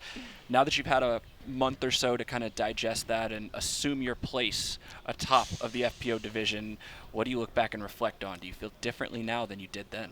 No, I don't actually. I thought I would feel different, but it's just cool to have that title. It's hard because the last month I've had a tournament almost every weekend, so I haven't Felt anything. Right, because it's just like next hole or next tournament, next tournament, next tournament. But it's been amazing, absolutely. And Okay, so stoked. I also have one. I just have to ask you this question. I'm sorry, especially because James Conrad is playing right now, and he might face the same issues. Your hair out there, did it get comments? With guys on your card, were they like wondering how the heck is she doing this? It's so hot. She's got this, super long hairstyle. No, nobody asked it, and I think it's because guys don't have long hair, so they don't even have to think about it. Well, they have facial hair, but yeah, you're right. That's true. That's true. No comments this week, surprisingly though. But like some of the girls that are spectating while I walk by, for sure. Okay. Yeah. Did you see a lot of your own fans out there? Yeah, it's actually really cool. That's awesome. Yeah, I got asked to sign a lot of autographs, so it feels good after, I took a really bad score on the last hole today on hole 18, and I had a bunch of people ask me for my autographs, and I'm like, okay, well, that makes me feel better. Yeah. A little bit different than when you were in Vermont. Yes, very different. And we are still here on 13, hanging out. Paul McBeth just outside Circle 1, looking for a birdie. Just a little bit short there. And before we let you go, Paige, I just want to say thank you very much for coming out and competing not only, but also grabbing some birdies. I had your back on the Chains for Charity initiative for the Edge program. Had to back the world champions, Bjerkes and Barsby, so some of my money will be going towards promoting the Edge program. So thanks for coming out and slaying some of this course. Heck yeah. I was kind of nervous because my game plan was to play for pars, and I'm like, I don't want people to choose me because birdies are really rare out here, but I got a couple. I was pretty happy. No, we talked to you after you shot 1022. We know you got it. Kevin! That is a heartbreaking birdie miss from inside the circle from Kevin Jones. He could have tied the game with only 5 holes to play. Yeah, you've got to think about what these players are going through physically and emotionally. I mean, staring at a crowd, looking into the sun, you're right there. It's hot. You've been doing this for 4 days now. I said it in my intro, got to stay hydrated and stay focused, keep your game plan together, and you're going to give yourself the best opportunity. But if you slip up, if you forget, never know what's happening.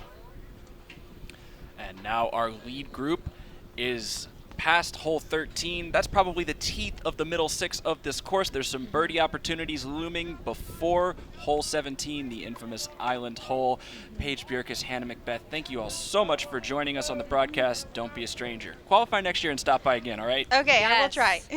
All right, let's take a look at your top 10 leaderboard as it stands now with 5 holes left to play in this competition before we crown your United States champion. And James Conrad now tied with Paul McBeth. Kevin Jones 1 stroke back. Nate Sexton is still in the mix. He's only 3 back. He's 7 down through 13. Greg Barsby, Ricky Wysocki hanging around as well. And Eagle McMahon, Chris Dickerson, Josh Anton, and Garrett Gerthy rounding out your top 10. We will be right back after this commercial break while our competitors walk to 14. We'll see you back in a minute at the United States Disc Golf Championship.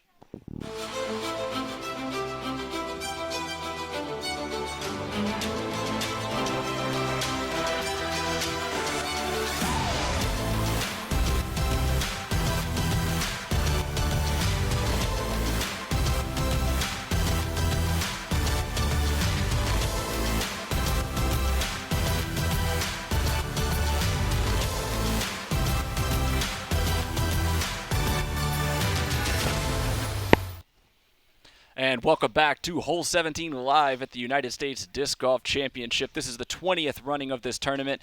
It's been going on since 1999, and fireworks on the course. Avery, you got a little break in there. What you been doing, man? I got to check things out. I'm trying to wander around. I'm checking scores the entire time. Well, fireworks are going off figuratively on this back part of the course, as we expected. And, wow, Kevin Jones had a putt there in Circle 1 to go 3-way tie. Now it's Conrad and McBeth atop the leaderboard at 31 under. Jones 1 back at 30 under. This is what you prepare yourself for on the media side. You want to see a well-played tournament. A champion walking through and just doing his thing and walking in a win. It's fun to watch. McBeth obviously wanted a huge lead going in this last 5 holes. but this is what the fans want. This is what the spectators want, a close match coming down the stretch here at the Winthrop Gold Course. Birdie opportunities abound on hole 14. Do not sleep on Nate Sexton. He is bogey-free, 7 down, and absolutely in contention. James Conrad will be the first to tee.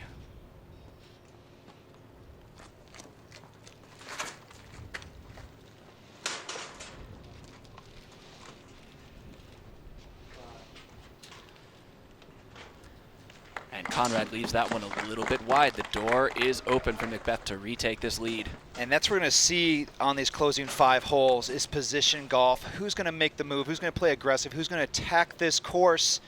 And who's going to stick to the game plan? Who's going to keep it in bounds and play conservative? That's going to be going back and forth over these next 5 holes. So pay attention to every shot and every putt on every hole. Nate Sexton pinned this yesterday with the forehand. Looks like he's going to line up that same shot. Let's see if lightning can strike twice. Liking that disc. A little early inside, catching that cart path skip, but does get the green flag. Ooh. That's kind of the travesty of this hole. Any shorter, that's staying closer to the basket. Any longer, you're sticking the green, and unfortunately catching that 5-foot wide cart path and skipping away from the basket. He was challenging those OB whiskers as well. Here is Kevin Jones. This is big time. Here's a nice aggressive hyzer play to the basket. Looking for a little more skip there. So Conrad and Jones out wide in circle 2. Paul Macbeth tied for the lead. There's a chance to get one back and take the sole possession of the lead. Lead card is pretty severely underperforming on this hole so far. This is not the kind of window you want to give a man like Paul Macbeth.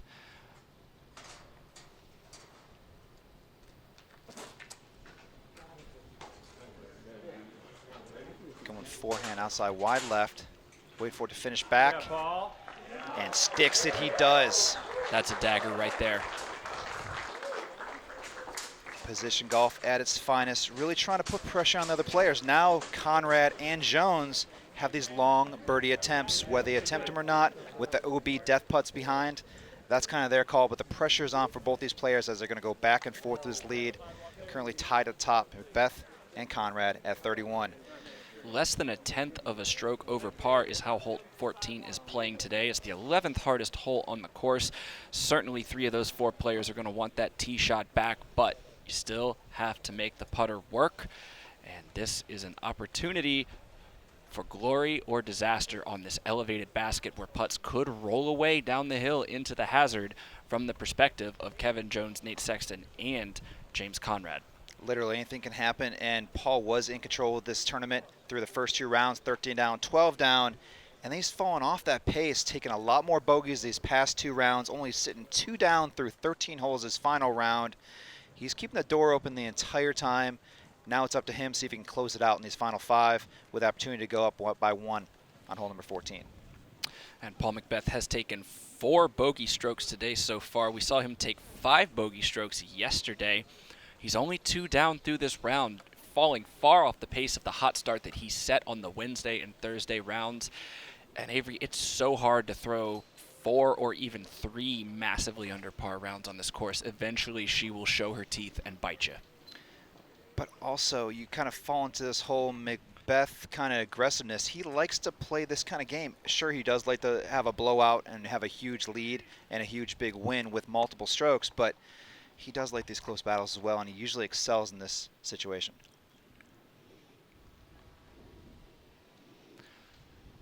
Nate Sexton well outside of that circle 1 range. Currently 7 down through 13 holes. Playing some clean golf out there today.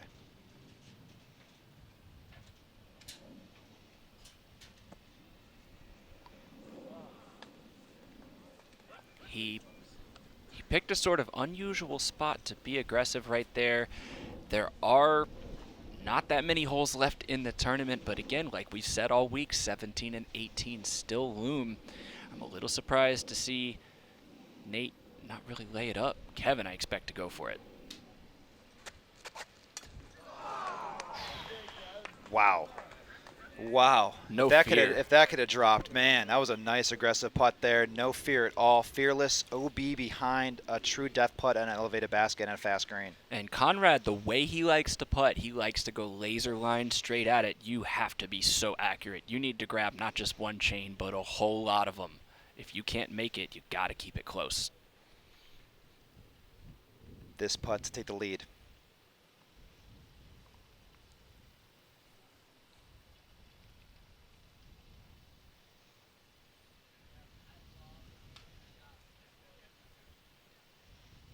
Definitely taking his time.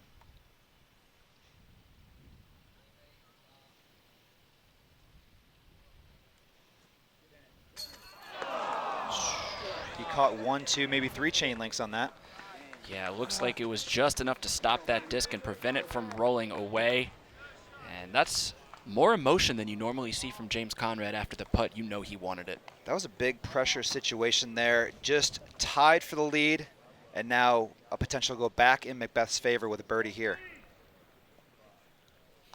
Paul Macbeth to retake sole possession of first place.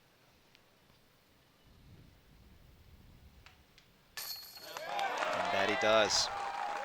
And I believe that is the first time, correct me if I'm wrong here, Avery, that is the first time that we've seen all weekend that he was even tied for the lead. That's correct. He was looking to go wire to wire with that early lead the first round and take it all the way in for the championship.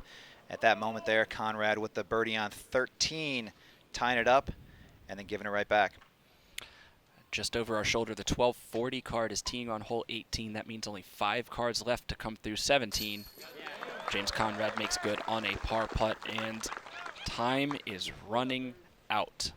Make the move now, or let Paul Macbeth walk away with his second United States title. We are in the section, as you mentioned before, very scoreable holes, 14, 15, and 16 before we get to Island 17 and the finishing hole 18. So there is a few more holes to make that move, and 15 definitely being one of those holes. All right, we've got a replay queued up for you here. This is Kevin Jones with an aggressive attempt. Thank you, Nathan, for your help. Just tiny bit high. He hit the numbers. Yeah, both these putts outside circle 1, trying to get that long-range birdie and elevated basket. Valiant attempts by some phenomenal putters on the lead card. And James Conrad completely trusted that disc not to roll away. Paul Macbeth there with a great putt. Just a little bit weak side, but no problem. Again, if you're just joining us, you've got a battle on your hands. We are watching on InnovaDisc YouTube channel. This is hole 17 live at the 20th United States Disc Golf Championship. Avery Jenkins, Jamie Thomas here in the booth. And Avery, wow, you can't script it any better than this. This is what the fans and spectators wanted to see, a close match. Not just Paul Macbeth walking this one in, but to keep it within, 2 players. But we got a 3-horse race coming down the last 4 holes. This is simply incredible. This is great for disc golf and great for the championship at the USDGC. During the 20th year, thanks, everyone. We couldn't ask for anything more. And we're going to check in with Hannah Macbeth real quick as the lead card walks over to hole 15. She found an interview out on the course. Hannah, what you got for us? Thanks, everyone. There has been some incredible action unfolding, and I caught up with a spectator who has some history here at the USDGC. Tell us your name, where you're from, and what's going on here for you. Hi, my name is Rock Searle. I live an hour north of Portland, Oregon, a little timber town called Kelso Longview. Been there for a couple of years now, and this is my 17th time back to the USDGC, and it's better than it's ever been. It's really impressive. Yeah, we're celebrating 20 years here at the USDGC, but you have a more interesting disc golf story to maybe some spectators out there. Well, my wife and I won the Golden Rake, but I think for achievement in disc golf, you're probably talking about my tattoo. I got back-to-back aces during the World Championships in Michigan in 2000, so I had a tattoo done. That's awesome. And are you rooting for anybody in particular? I know you said you got a Golden Rake. That means you've been coming here for a number of years and helping out volunteering, and we do appreciate it. But who are you rooting for today, really? I'm rooting for whoever can take care of Winthrop Gold the best. That's what it really comes down to. Who can manage Winthrop Gold? Who can keep Winthrop Gold from having her way with the player? That's what it's going to come down to. Awesome. Well, thank you. Jamie and Avery, over to you guys in the booth. And such a special treat to catch up with Rock Searle, one of the great volunteer stories. We always appreciate the fact that he can come back and make it out. Yeah, he's an iconic figure at the USDGC. Each and every year, love seeing Rock, love seeing Pat, and everything they've done for the USDGC on the staff, on the spotter. And it's all about getting that photo on hole number 4. I've birdied that hole a few times during competition play and getting that photo among the gallery of all the amazing players throughout the years at this tournament. Well, happy to see Rock. Thanks, Hannah, for that report. We are not going to be able to show you hole 15 live, unfortunately. Just some camera signal issues. All of the regular disc golf fans understand that's just kind of how it goes here. But we are still popped up on 17 just behind us. You can see we just saw Nicola Castro's card come through with Joel Freeman, Max Nichols, and Leo Pironen.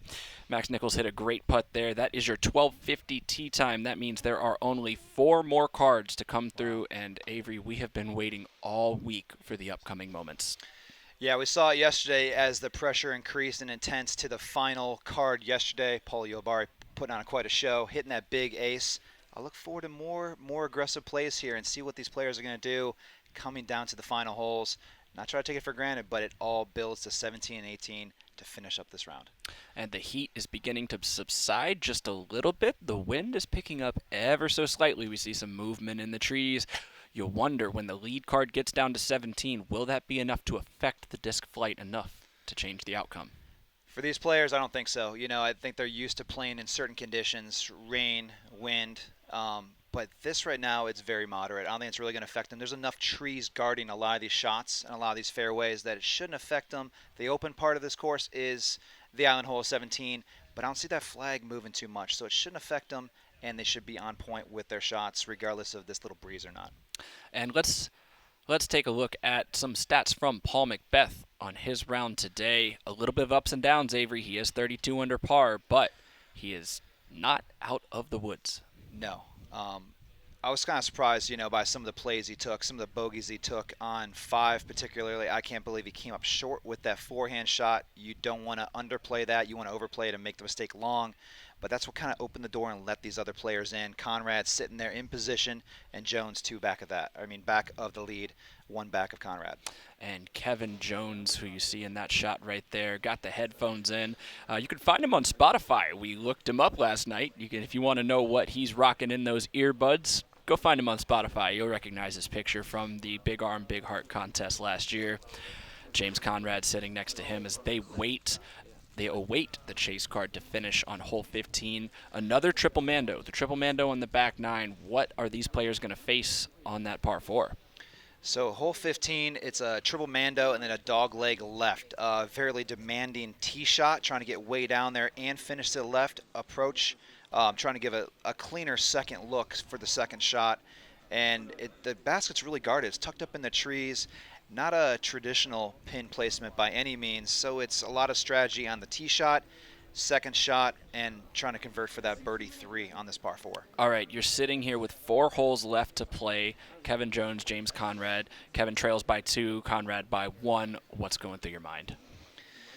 I love how cool and calm and collected all these players are. They're all sitting on the same bench, having conversation, being, true competitors. They want this more than anything, but I like how they can be true individuals, having the conversation, being relaxed, and they all want the same thing. They're battling out for the U.S. Championship. As we take a look at the UDisc stats comparison, a lot of OBs. A lot more OBs on a league card than you've seen in the past with a Barry Schultz, a Ken Climo, a Steve Brinster, Nate Doss. You used to see a lot less OBs throughout the week, and that could be due to the changes. The ropes could be a lot tighter than in years past, but a lot of OBs across the board. But Macbeth's still holding it down with a higher putting percentage inside circle 1. That's keeping him in this match right now. A very telling stat. The number of OBs you take on this course can very well determine where you finish. We see the 1 p.m. tee time. Seppo Payu, Johnny McRae, former champions Jeremy Colling and Steve Brinster will approach the team momentarily, and we're going to see how they fare with their last go-round. Hole 17 in the A position, tucked so far to the left. Is there any time left to make a move on this hole? There is time. It's not really based on you. Besides putting the shot on the green, that's all you can do, and it really depends on what your competitors do, how much they want to go for it, how much they want to risk by throwing a forehand, a backhand, something short, something long. As you saw, Johnny McRae checking out the spot, walking ahead to survey the land and check out the total distance on what he's got to surpass on the OB area to the island green on 17. And Johnny McRae is on a bit of a hot streak there. We see he's birdied his last 4 holes after taking a bogey on 12. He has not parred since the 11th. It seemed like he's considering the layup play to take a par. He's just outside the top 10, so you're getting down to the point where these players, their decision making will determine their paycheck size by larger and larger bounds. We'll see Jeremy Colling here. He's going to attack first. He's been going with the forehand all week. He's got a little bit of a fadeaway kind of release. Watch him lift his front leg there as he throws. We'll see if he continues that, see if he can make it on the island in 1.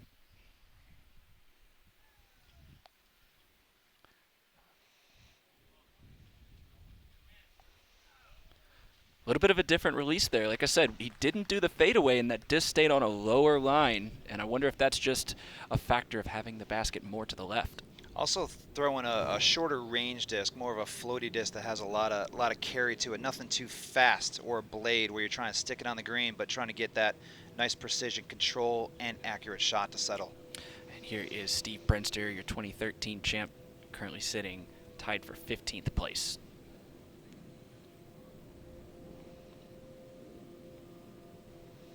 Looks to be going backhand putter shot, a little standstill variety. Nice move on that, nice follow through. And no doubt about it, good speed control. I like the commitment in that shot. I like the follow through and aiming to the big area of the green. He's shooting well right now, and no point in forcing, trying to get a birdie. Lay up in the fat side of the green, lay back to the pin, drop in your par. As Seppo Paiu approaches the tee, he'll throw forehand.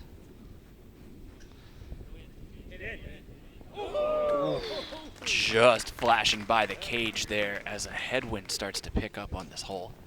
Felt a little breezy right here. That possibly could have affected a slower flying disc with a faster blade light type driver, really overstable. It's just going up and getting to the ground really quick, and nearly affected on this hole.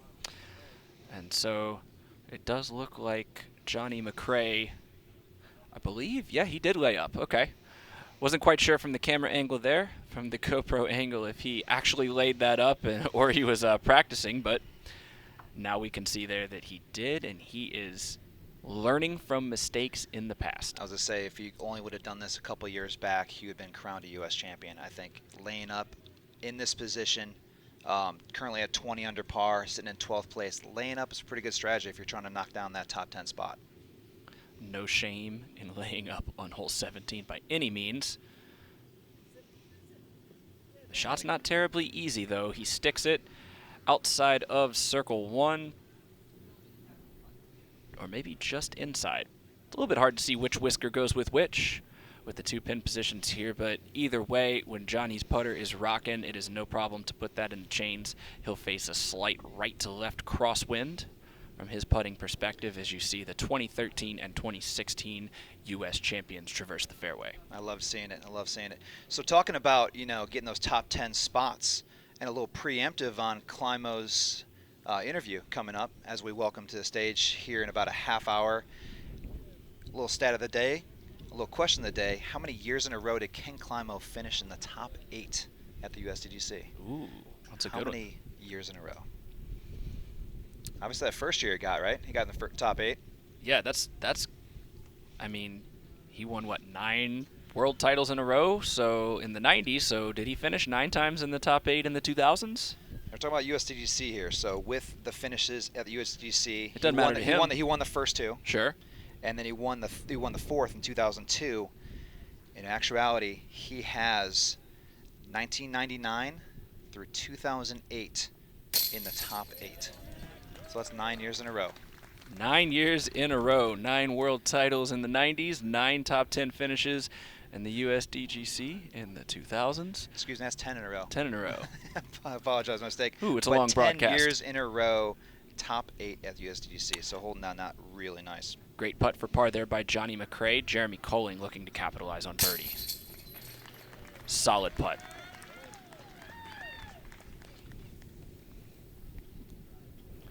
Seppo Paiu Next to throw. Easily done. And Steve Brinster, who laid up from the far side of the green, should take his par there. Seasoned veteran knows how to play this course just about as well as anybody. And of course, right on cue, you see the flag stick waving on top of that target. The wind is picking up. The feather banners are moving. You literally cannot script it better than this. It is a tight race, and the course is ready. New alert for you, ladies and gentlemen, we are going to be able to show you. Here's what happened moments ago on hole 15. Paul McBeth sneaking just inside of the triple Mando. May have a tough lie. James Conrad fully committing to the shot. And he's going to make the gate as well. Nate Sexton with the backhand. And just a little bit low. Hits the ground early. And Kevin Jones. Well, we know he's not frozen with fear. He was just frozen due to technical difficulties. Apologize for that. James Conrad going hunting in the woods. So still making the triple Mando, but not in the best position. Finishing and hyzering left after making the gateway. Left with this second shot, setting up a straddle out forehand roller. Not looking to attack the pin, but just try to get out for an easy third shot approach on this par 4. Gotta get through those trees. Such a tough forehand roller angle. That's about as good as you can hope to do. Just look to get up and down for par. Yeah, in positions like that, when you know you're not going to get down there for a birdie putt, you just don't want to chance more than you need to on that situation. Throw it out there, get in the middle, and set up that next shot to come. And we are looking at Paul McBeth, who made the gate off the tee. He's got a clean look to the green. Looks to be throwing a slower putter, maybe mid-range shot, going directly at it. Has an open lane to the basket.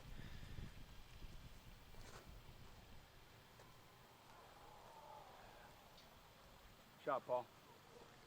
And smart play there. He knows that the left side of that green is the more open side. Now we're talking about how guarded that was. You see that basket's tucked back in the shadows of those trees, really inaccessible from any other position but the left side. Obviously, Paul knowing that after all these years, position his next shot to give him that open birdie look. As we wait to see, looks like Kevin Jones will be next on the fairway. Now, knowing that Paul McBeth is putting for birdie here, Jones needs to get up and down on this.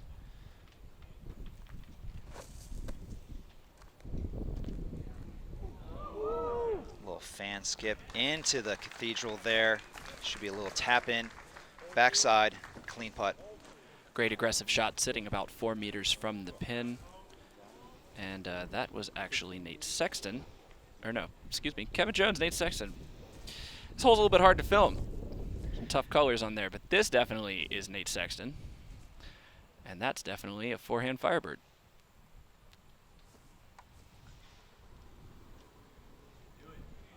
Making it look routine, making it look easy. A disc he used to great effect last year to win that title.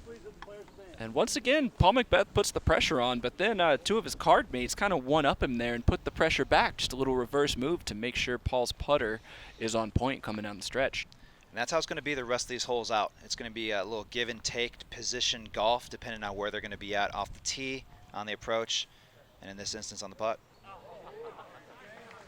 Great approach there from James Conrad. That should give him a relatively routine par look on a hole that you can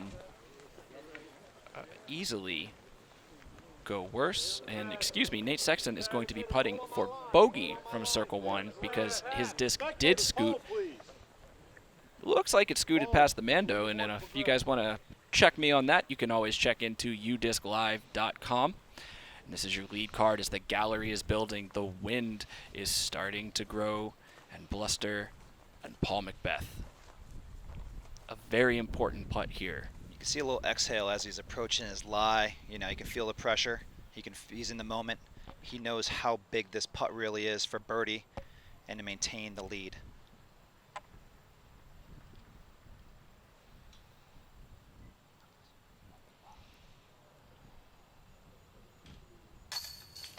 Great putt. Nice routine tap in. And with this situation, now Kevin Jones will be putting for birdie to tie James Conrad for second place, one stroke back of the lead.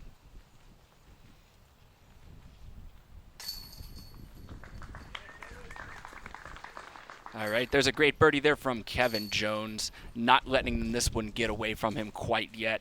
It's all looking like, once again, it's going to come down to hole 17 and 18.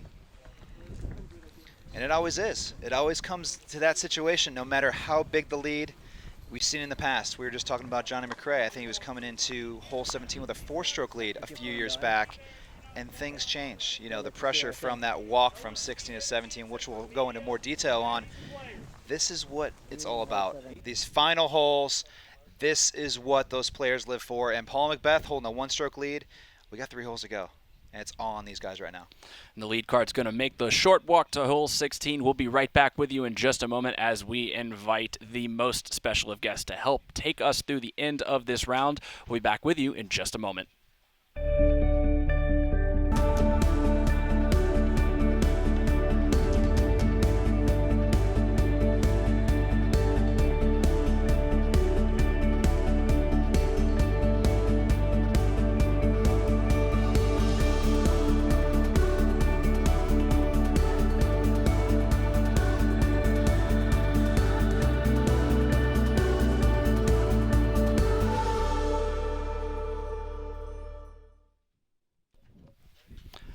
And welcome back to Hole 17 Live. This is the live show. We are almost done here at the 2018 United States Disc Golf Championship, joined in studio by the champ himself. Ken Climo, welcome back. Thanks, guys. Welcome. Good to see you again. Looks like it got a little more interesting since the last time I've been here. You think? Yeah. Let's address that right off the bat. Did you expect it to be this close, given what we've seen the past 3 days? You know, it's a tale of 2 nines. It's the front 9, you can score pretty well on. The back 9's a little tougher. I figured if they chipped into his lead on the front 9, they'd have a chance coming to the back 9. If he extended his lead on the front 9, I figured that you could play safe enough to win the thing. And they looked like they chipped into his lead a little bit, and we got a ball game here. Sure. So do you think it was so much more the Kevin Jones, James Conrad making the move? Or do you think it was more Paul opening that door and kind of giving an opportunity to make that move? Probably a little bit of both, Avery, because he made a double bogey over here on 5 I saw earlier, and they all, you know, they've been making some birdies, so it's a little bit of both. He's had a couple hiccups, and they've had some good play today. Yeah. Talk about Nate Sexton, a heartbreaking bogey right there on 15 when he was looking like he was kind of making that quiet charge that he's known for in the final round. Is he out of it yet? Should he still be looking to try to take this? Well, with hole 17 looming, you never know what's going to happen, but I think there's too many people between him and the lead for him to catch the lead, so I'd say he's out of it for the win right now. And hole 16 is coming up very shortly. Paul Macbeth currently with a 2-stroke lead over Kevin Jones and James Conrad, who started the day tied for second but have cut that 4-stroke lead in half with only 3 to play. Eagle McMahon moving up into the top 5. Greg Barsby and Ricky Wysocki in 6th at 25 under par. Dickerson, Anton, and Girthy will round out your top 10. And here is Paul Macbeth. He has been able to hold on to this lead by the slimmest of margins. And if you'll remember back to 2015, this is where he started a charge with a great putt from the hazard to save par. Let's see what he can do here. Forehand line up, hole 16. Yeah, he's been playing particularly well on this hole, missing a near birdie yesterday, but did get this on the second round. I think forehand's a great play on this. 391 feet, surrounded by a hazard, but I think he's really confident with this forehand and can tack this pin very well. I think it's the safer play for his skill set. He can chop it out wide and have it dig in there by the pin and have somewhat of a putt for a deuce. And this birdie would go a long way to him sealing the victory. Liking this line. Well, that's about as textbook as you can get. Paul Macbeth showing what he's made of right there in the biggest of moments.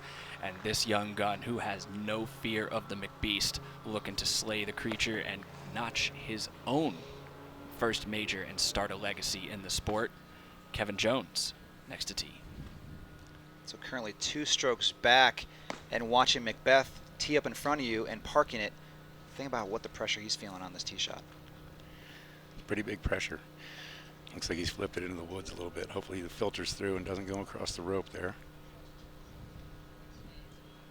That's going to be close. Waiting on a call.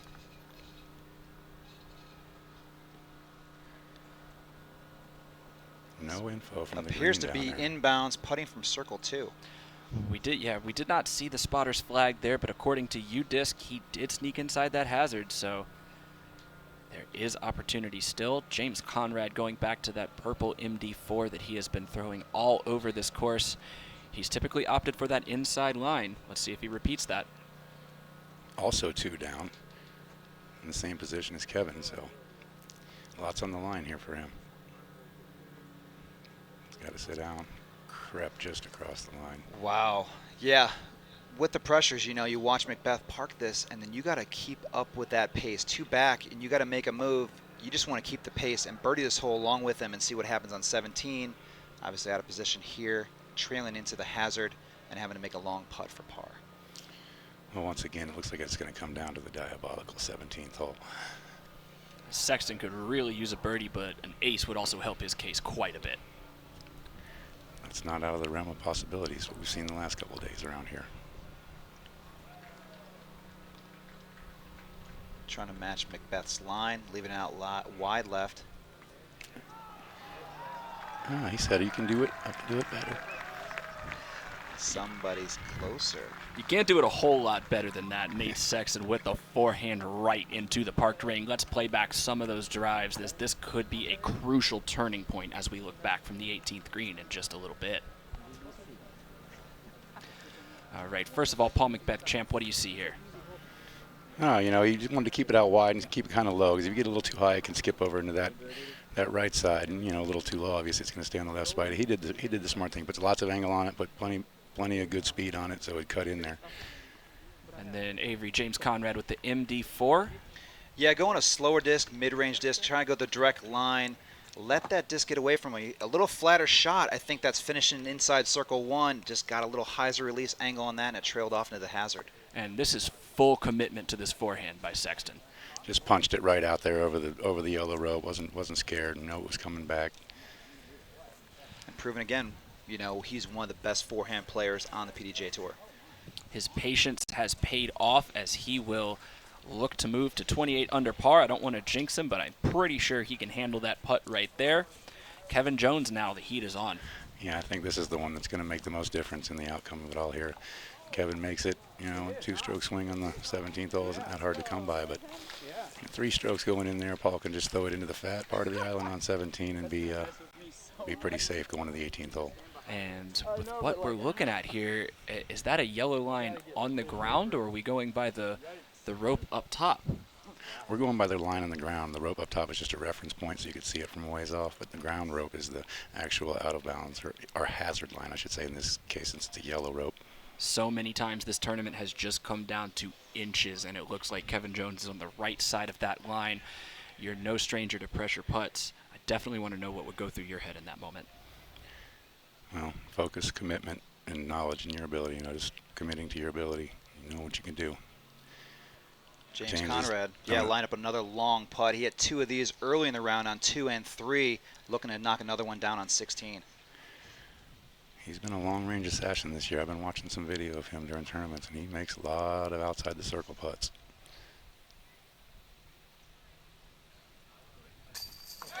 He has been doing work outside the circle this round.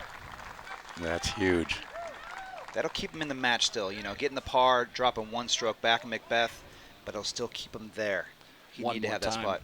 James Conrad, confident. He knew it just as it left his hand. Did you see the little hop over the rope after he released the disc? It was like all part of the whole flow in the routine. Right. That was extra cool.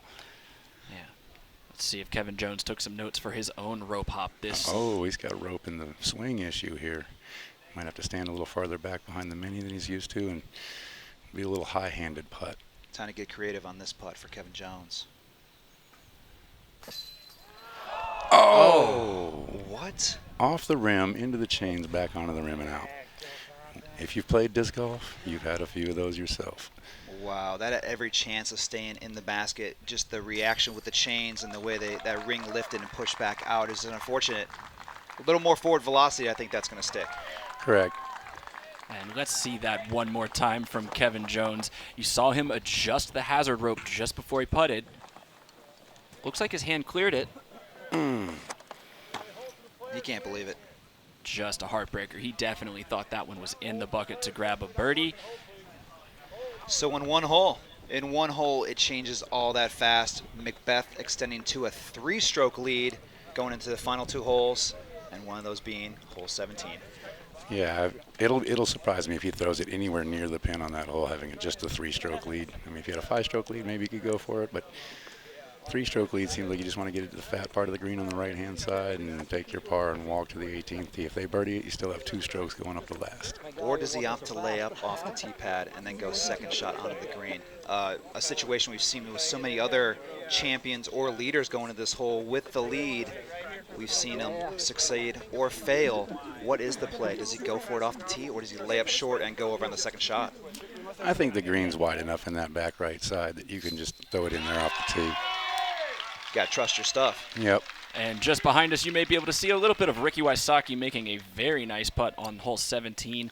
That is your 1:30 p.m. chase card. Ulibarri, McMahon, Wysocki, and Barsby. A whole plethora of experience on that card. If you're just joining us, you have come to the right place to see the end of the United States Disc Golf Championship. Here is Eagle McMahon lining up on hole 17.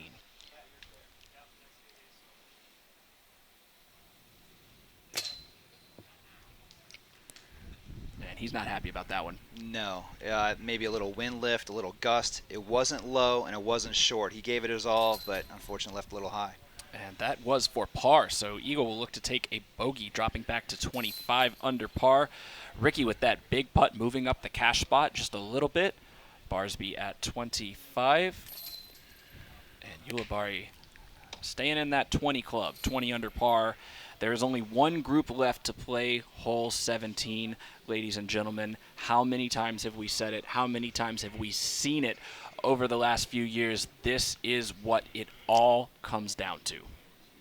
That walk. How about that walk from 16 to 17 and maybe make you think about it, make you realize where you are in the position, where you are in the match. And, you know, Champ, you've had this long walk from 16 to 17. What runs through your mind as a competitor with the lead, or if you're backed by a few, what's going through your mind right now? You know, basically the first thing in your mind is getting it over the hay bales. You want to be higher than the hay bales and with a solid shot. But, you know, the green's slick back here, so you can't go gung-ho too fast on it. I feel like they have a little bit of a headwind today. Not sure, but it feels like a little bit of a headwind, so it should help the disc settle. So I'd be aggressive with this if I was going for the green, because the disc should settle nicely with a backhand turnover. Skip shot on the sidearm, you know, anything can happen when it hits that grass. And we see the gallery starting to build around the edge of 17's fairway. James Conrad approaching in front of the pack. And like you said, the wind is picking up a little bit, which is wonderful for us in the booth to get a little bit of a breeze, but maybe not so nice for the competitors. And you see Nate Sexton with his dad caddying for him. And we are just moments away from the most exciting part of this entire tournament. Well, we have a second here. We can do a little top 10 check here. And I know the top 10 qualifies for next year, so that's a pretty big thing. Something that is very important. There's a 2-stroke difference between Nathan Queen and Garrett Gerthy. Garrett's in 10th, Nathan Queen's in 11th. And they both have 1 hole to play. Big shout out to Garrett Gerthy, eagling hole number 13 today. With a circle 1 putt. Wow, that's impressive. And we see the lead card slowly but surely gathering up around hole 17. One more time while they check the scores. Before the last putt drops, everybody, if you want to win Avery's hand-picked box of goodies from the USDGC Pro Shop, make sure you click the link in the description of this YouTube video. It'll take you over to the DGU store. Give your email to that DG unicorn there, and he will randomly pick one of our audience members to win a box valued at over $200. And really quickly, share this link. Please, please, please let everybody know that this is where they can watch. This is the final moment. This is where you want to be. Like, share, subscribe, all that good stuff. We appreciate our disc golf family from all over the world joining us in these final moments. So talking about Macbeth being in control of a winning or losing event, he's first to tee to put the pressure on these competitors behind him. That's always a good position to be in. But on the other hand, if you do mess up, it gives them that window that they're throwing second. You've already messed up, so they might be able to be a little bit more aggressive, try and go for that ace, take all the strokes down right then. So he's going back to his trusty Nova. Put it on the green the first and second round. Missed yesterday on the first tee shot. Going right back to what he knows, sticking to the game plan. going Nova on the tee shot, hole 17. The wind is freshening out here, so there's definitely some pressure in this shot.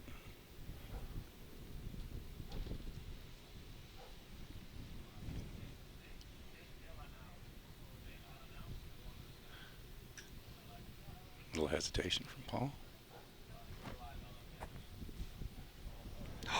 He caught a tree, and it's coming over towards us, guys. Oh my gosh. That is the last thing I expected to see out of Paul McBeth. For the second day in a row, the Nova has failed him, and it looks like he's disking up here.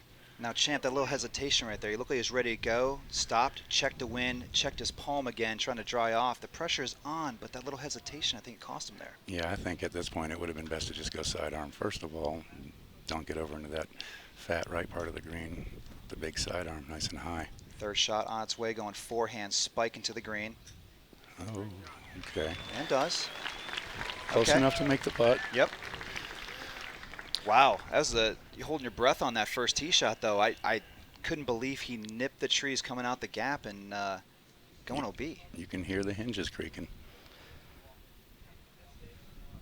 It's Nate Sexton to tee next. Currently sitting in 4th place, 2 strokes over Eagle.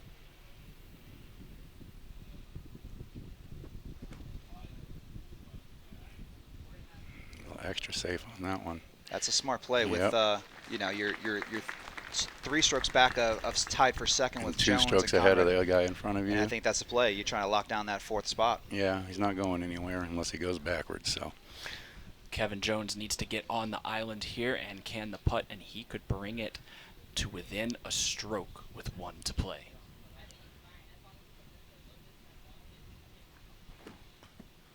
assuming they both make their putts, but that looks extra wide and safe. It's going to have a, that's going to be outside circle 2 almost. That's going to be a long one.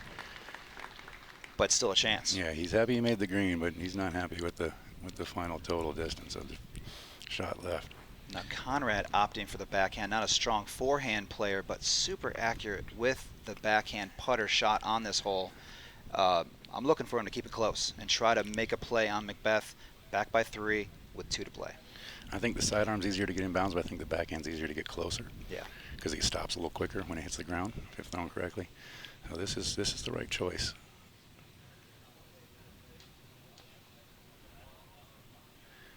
James Conrad has not bogeyed since the 4th hole. Oh, that looks pretty good. It's going right at it. Do it. Oh, sick. Wow. James Conrad saying, don't forget about me. He is still in the mix right here, ladies and gentlemen. That's going to make it for an interesting 18th hole right there, folks, because that's a guaranteed birdie.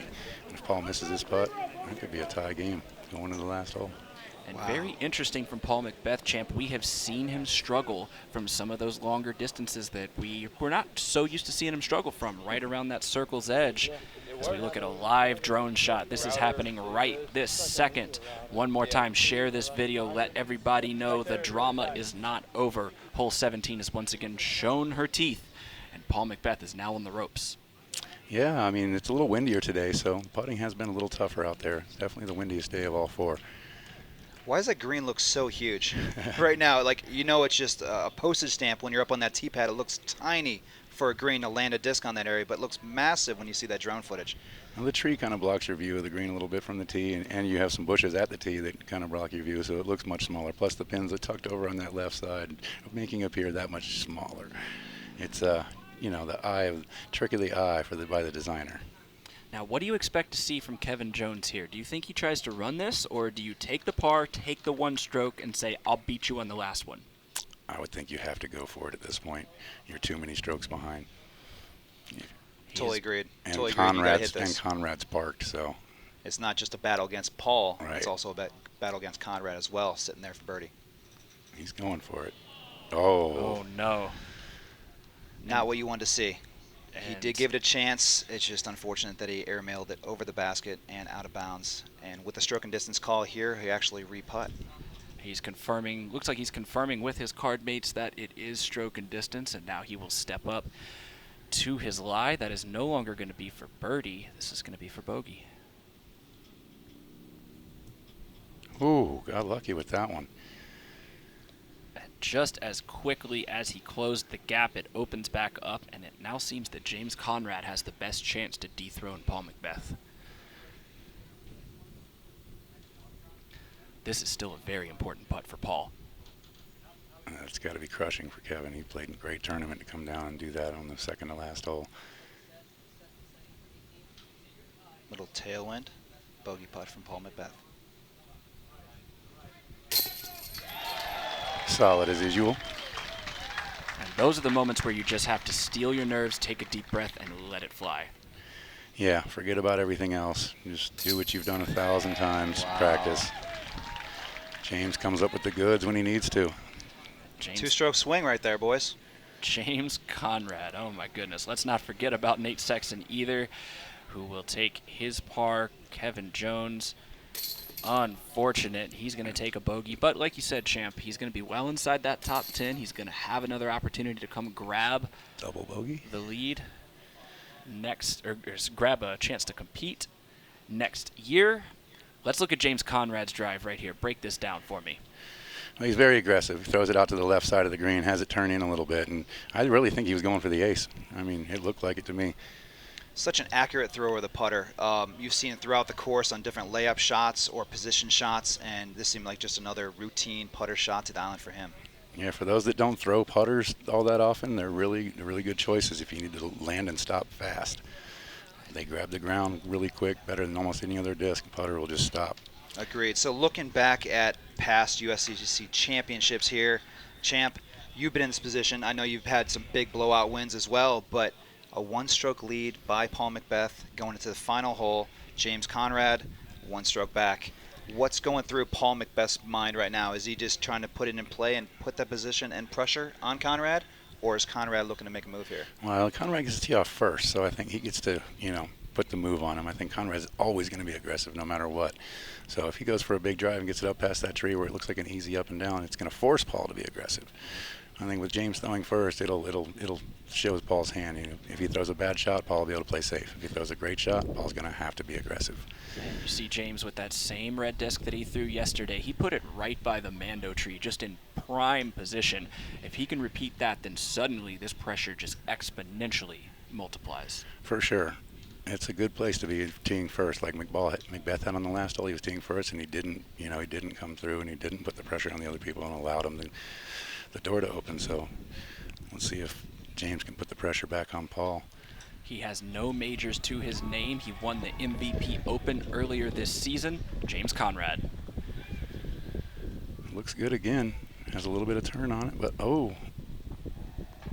it's green, but it's behind the tree. That's going to be really tough to get up and down unless he's got a great standstill, patent pending, reach out throw. Now we saw where he was a few days ago, kind of tucked early left OB, and ended up saving the par from down there. So I've seen this guy manipulate his body, stretch out a little bit, and make the play he needs to, and he might still have a chance to get it down there far enough to get maybe a look at a birdie putt. Here is Nate Sexton currently sitting solo fourth place, 28 under par.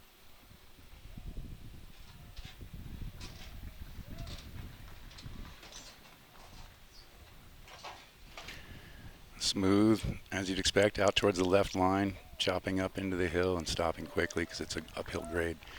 Very nice. Getting way down there. These forehand shots lining up really nice toward this end stretch of the course for Nate Sexton. Here's the money shot right here, going backhand.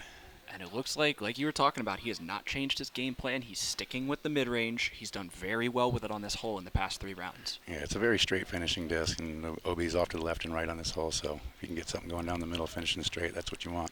If you can throw a mid-range as far as Paul, might be doing that too here. Looks a little early, a little left, but it's still going to be safe. It's going to pinch off his angle a little bit on the second shot, but he's in better shape than James. He's right in that little pocket, yeah, as we're talking about. Gives you that flat footing for that second shot approach to the 18th green. Kevin Jones here. This is still for money. He's still up and coming in the scene. Every cash spot helps. He'll be a free agent after this year, and this could net him a payday. He's got very small lead over the next 2 players behind him, 1 stroke over each of those guys. So this is definitely an important shot for him as well. His chances of winning are probably passed, but third place is something to say at the USDGC. And no doubt he has represented himself well as all 4 of the lead card players safely on the fairway receiving the green flag. Half a hole left to play to crown this champion. In the case of a playoff, it will be hole 18, hole 1, hole 17, and then go back to 18 and repeat that cycle as long as it takes to crown a champion. We will cover it if it happens, and we will be here all the way until the U.S. champion is crowned. Does that sound familiar, champ? Yeah, You ever been through that kind of playoff situation? I've done that once, twice, or 3 times maybe. Or 10, in possibly. the same year. No, the loop. The whole loop. loop. The loop you did 3 times. You had played a total of 10 holes. Yes. And that was, what year? 2002? 3. 2003 with Barry Schultz going to sudden death playoff on all 3 of those holes. Fantastic to watch. I think it was like over an hour 15, maybe an hour and a half of watching extended golf in stud and play competition for the USDGC. He birdied the last 4 holes in regulation and then the 10 holes in the playoff, 14 birdies in a row. What a competitor, Barry Schultz. You guys have gone back and forth many times over the course of both of your respective careers. And how great was it just to be able to play that first kind of shot or 2 with him? I'd say that was one of the funnest disc golf experiences I've had, even though I didn't come out on top. It was just a great experience to be in that playoff. It was lots of camaraderie. We weren't looking at each other, with knives in the eyes. We were friendly and shaking in hands and patting backs, and it was just a great time. Here you go, champ. How big is this shot right here? Well, One stroke lead. This is the one. I mean, if he can put it down on this shot, then pretty much game over if he can put it in the chips. But if he leaves himself, circle's edge or more, it's anything can happen from there. Shots Looks like away. he's got the aggressive line in there, just around the corner, and oh boy, if that hung up on the wall, he is in there. Wow, nestled in nicely. Nice aggressive play. Second shot by Paul Macbeth with all the pressure and everything on the line, executing that shot to perfection. And James Conrad, the window is slowly closing on his chances to capture his first major. He is, like we've talked about, out of position on this hole, not where you want to be. He's got to pull some magic. He might have to throw this in to have any chance. If Paul's, this is as close as it looked. I'm not sure if it stayed that close, but kind of cinched up against those ropes and behind the tree, Yeah. so double factor here. Among everything else, he's got to throw the shot around the corner and down the hill. This is not a unfamiliar position for James Conrad. He did stare McBeast in the eyes at the MVP Open and take down the win. there's not too many people that have been able to do that in the final round in the big events. And what was that shot? It's low and right. Get a green flag there. And it looks like James' disc landed on the fairway, according to UDisc. Tough to see back there in the dimming light. Very uncomfortable position for him. It was really tough to watch that shot. Kevin, this is a pretty important shot here. He needs to keep this in bounds to keep his position. What? Waiting for the reaction from the crowd in the gallery. Got some claps. They like it. Now, it's worth noting, James Conrad, we've seen him hit from outside the circle. We've seen him almost can a ridiculous putt on 14. He's not out of it, and Macbeth has struggled a little bit on the putting green relative to himself.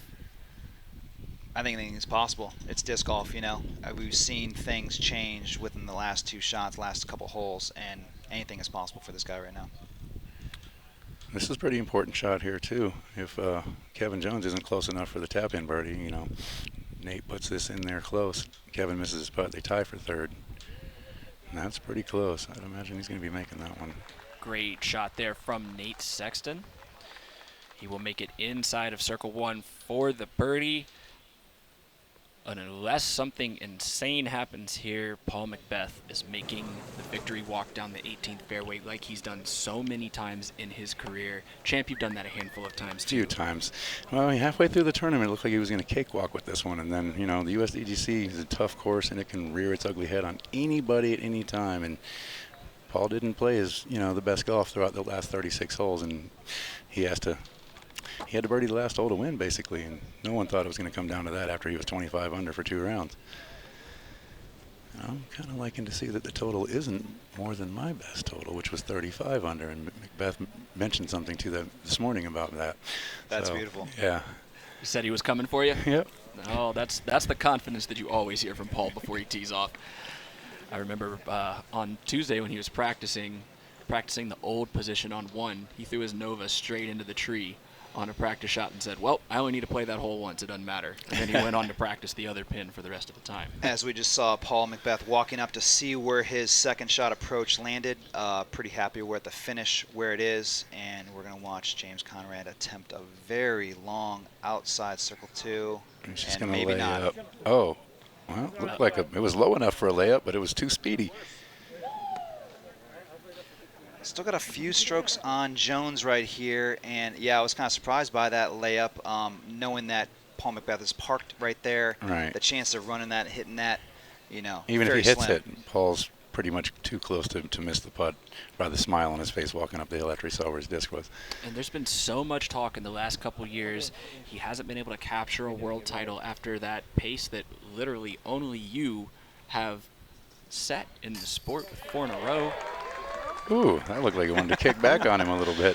Shades of 16 coming back to haunt him there, but that one does stick, and Kevin Jones will finish with a birdie, finish his tournament at 30 under par. And a top 3 finish at the USDGC in his second attempt. That's pretty phenomenal. Nate to secure 4th place. And he does so. It is so hard to repeat back-to-back. Maybe not for you, Kenny, but for most of these people out here, it's really hard to go back-to-back on things like this. I only repeated once here, 99 and 00. So it is tough to do out here. It's a challenging track, and it can get in your head, that's for sure. And wow, James is quite far down the hill for those other guys to be putting first.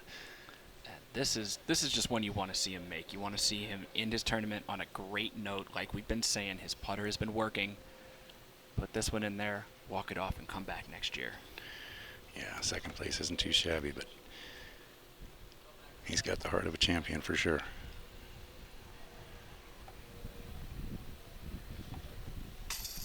And drills it. That's just a postcard for the folks back home in Virginia. That is a 2nd place finish for James Conrad at 32 under par. And ladies and gentlemen, wow, here he is, the final putt. Paul McBeth has now won 2 United States disc golf titles. Your 2018 USDGC champion. Paul McBeth now 2-time, winning in 15 and now 18. And we will stand by for just a moment as he gets congratulations from On a his day of card endless mates. excitement, we're able to finally crown our United States disc golf champion, Paul McBeth. You know the history of Winthrop here. You have been one of the past champions. You know the champions who have come before you. What does this all mean to be a part of this today? It's incredible. I mean, this is my 2nd one, and it's the 20th, and you know it just keeps getting better and better. So this is just another big win in my career, and I'm excited to be here and just so thankful. And I don't know, the words are jumbled right now. I understand. There were obvious ups and downs for you this week. I think of the bogeys that you started karting. You kind of started to have trouble with landing your disc in between the lines. What kept you motivated all week? Well, early it was pretty easy to get, starting out with a 13 and a 12, but the last 2 days, yesterday was actually like a good, it helped me out, I should say, a lot today because I knew to conserve my energy till the end, not worry about what was going on early, just stay close, and I was able to close it out how I wanted, and I'm standing today. Yesterday I couldn't do that at the end. Yeah, the expectation that people have for you out here in the disc golf community is nothing less than perfect. Did you set a standard for your own self this week? Yeah, I mean, to persevere through this and just be here today, and it's fun battling with people like Conrad and Kevin. I mean, Kevin just showed up last year at this tournament, and now here he is, top 3. So it's incredible, and then having Nate there is always special. I think we've been on the lead card 3 of the last 4 years, so it's pretty incredible. Awesome. We'll enjoy this moment. Congratulations again. Thank you. I need James. Oh, sorry. All right. Hannah McBeth, probably a well-deserved hug for her husband after it's all said and done as she tries to set up an interview with James Conrad. We will wait to see if she can wrangle him really quickly. But in the meantime, I want to throw it over to you guys, and let's talk about Paul McBeth's performance. He took 6 out-of-bounds strokes today. he only took 6 combined out-of-bounds strokes in his previous 3 rounds. There is just so much grit and determination that it takes to come back from that. Start with you, Champ. What are some notes from Paul's performance today? Well, I heard he had a little bit of a sickness bug today, and you battle through that is just quite tough because when you're not feeling great, it's hard to produce your best stuff. And, he had people breathing down his neck. You got to give it up. He held on. He did what he needed to do. He got the disc in the basket at the end, and he's the champion. It's a hard-fought win. It's more of a relief to him right now than a celebration. You see, he was going to win the whole time. It looked like he was going to win the whole time, and he really had to fight at the end. So he's really, really relieved at this moment, even though he's excellent, really happy inside. Yeah, it comes down to just the passion, the drive, the determination by a champion trying to go 2-time here. And obviously it wasn't pretty. 6 OBs during this final round, and he made it a match. He made it close with Conrad. He made it close with Jones. Probably not the way he wanted to make this match. He wanted to walk it in like he's done in other events and other big major championships. But to win in a close battle, it makes it more deserving as champion, as a player, and he absolutely earned every single bit of it. A 1-stroke victory is the same as a 10-stroke victory, and Paul McBeth owned it this weekend. And it was basically a wire-to-wire finish. I think only one time during the entire 72-hole stretch was he even tied for the lead, outside of the first couple holes getting into the tournament. So for all the significant amount of time, he played to perfection, basically. It's just another incredible performance, like you guys are saying. I want to get your opinions here. Kevin Jones or James Conrad, who are you more impressed with by this week? Start with you, Champ. I think Kevin Jones more impressed me this week just because he hasn't been there in the top events. James seems like he's been there the last few years, placing high, winning some of the top events. So he's had a lot more, time in there. And he's seen it a little bit more. Kevin's, this is his first foray into a major in the final group, final round, chance to win coming down the back 9. Ladies and gentlemen, I'd like Kid's got game. move on over here around the stage. Yeah, I was going to say, James Conrad, great to watch him play. Phenomenal player through and through throughout the year with some big wins. We're talking about the MVP Open in Maple Hill. Put on a putting display today, and it has throughout the week with some massive long putts. I'm going to say right now, Kevin Jones is definitely the man to watch. 2 years here at the USDGC, he's already carding a top 3 spot. Very impressive on the backhand, forehand. And the putt was solid, man. There's that one that bounced out on 16 could have been the make or break on this tournament. Undoubtedly going to be the hottest free agent on the offseason, which is coming up in the next month. Prodiscus is going to have to do a lot to keep him. I know some other suitors have come calling. Let's take a look at the rest of your top 10. You have Nate Sexton finishing in a respectable 4th place, ceding his crown back to Paul McBeth. Ricky Wysocki, Eagle McMahon, Barsby, Anton, Gerthy, Dickerson. These are big names in the sport showing up on the biggest stage, guys. Look at the scores on the right-hand side. There's barely any difference in the scores. Look at the movement on the left-hand side. Up 1, down 1, up 1, up 1.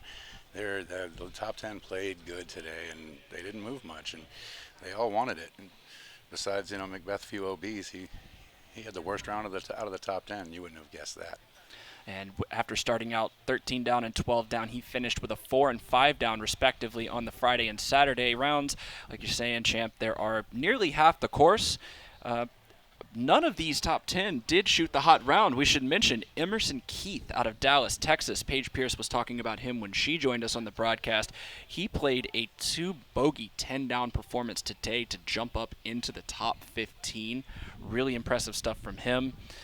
What are your impressions going forward about this tournament and the sport in general? Where are we at right now? I think big things. The sport's just growing and growing and growing. With a friend of mine, we're going to take disc golf down to Puerto Rico and try and grow it down there. I think it's just internationally it's booming. And in the United States, it's obviously on a steady climb, but it's starting to go off everywhere. And I think we're at the forefront of a big thing to happen. And I think the next 20 years are going to be huge for this sport. Absolutely agree. The international contingent of what disc golf is erupting right now in Europe in general, Finland specifically, with the European Open and everything that the movement's happening over there with the players jumping up the ranks. A lot more representation by international players at the USDGC and the World Championship every year. And it's just great to see disc golf continue to grow, not only in the U.S. but throughout the world. think the courses are going to get tougher and tougher because no one wants to see 100 under par. Sure. So we're going to see some tougher courses out there, and the USDGC is the lead, in that regard. They put out new and different things every year and try new stuff, and just to make it a little tougher on the players, make you think a little more. You had to average just about half the course, just under 9 strokes under par per round in order to pull off the victory here.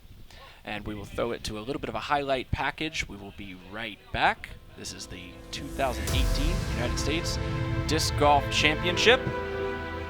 We are signing off from Rock Hill. For Avery Jenkins, the champ, Ken Climo, and Jamie Thomas, thank you so much for joining us. Remember, tell your friends about the live stream. It'll stay up on YouTube, and we will see you guys next year for the 21st United States Disc Golf Championship.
James, what has been the turning point for you this year? I mean, we saw you at Idlewild.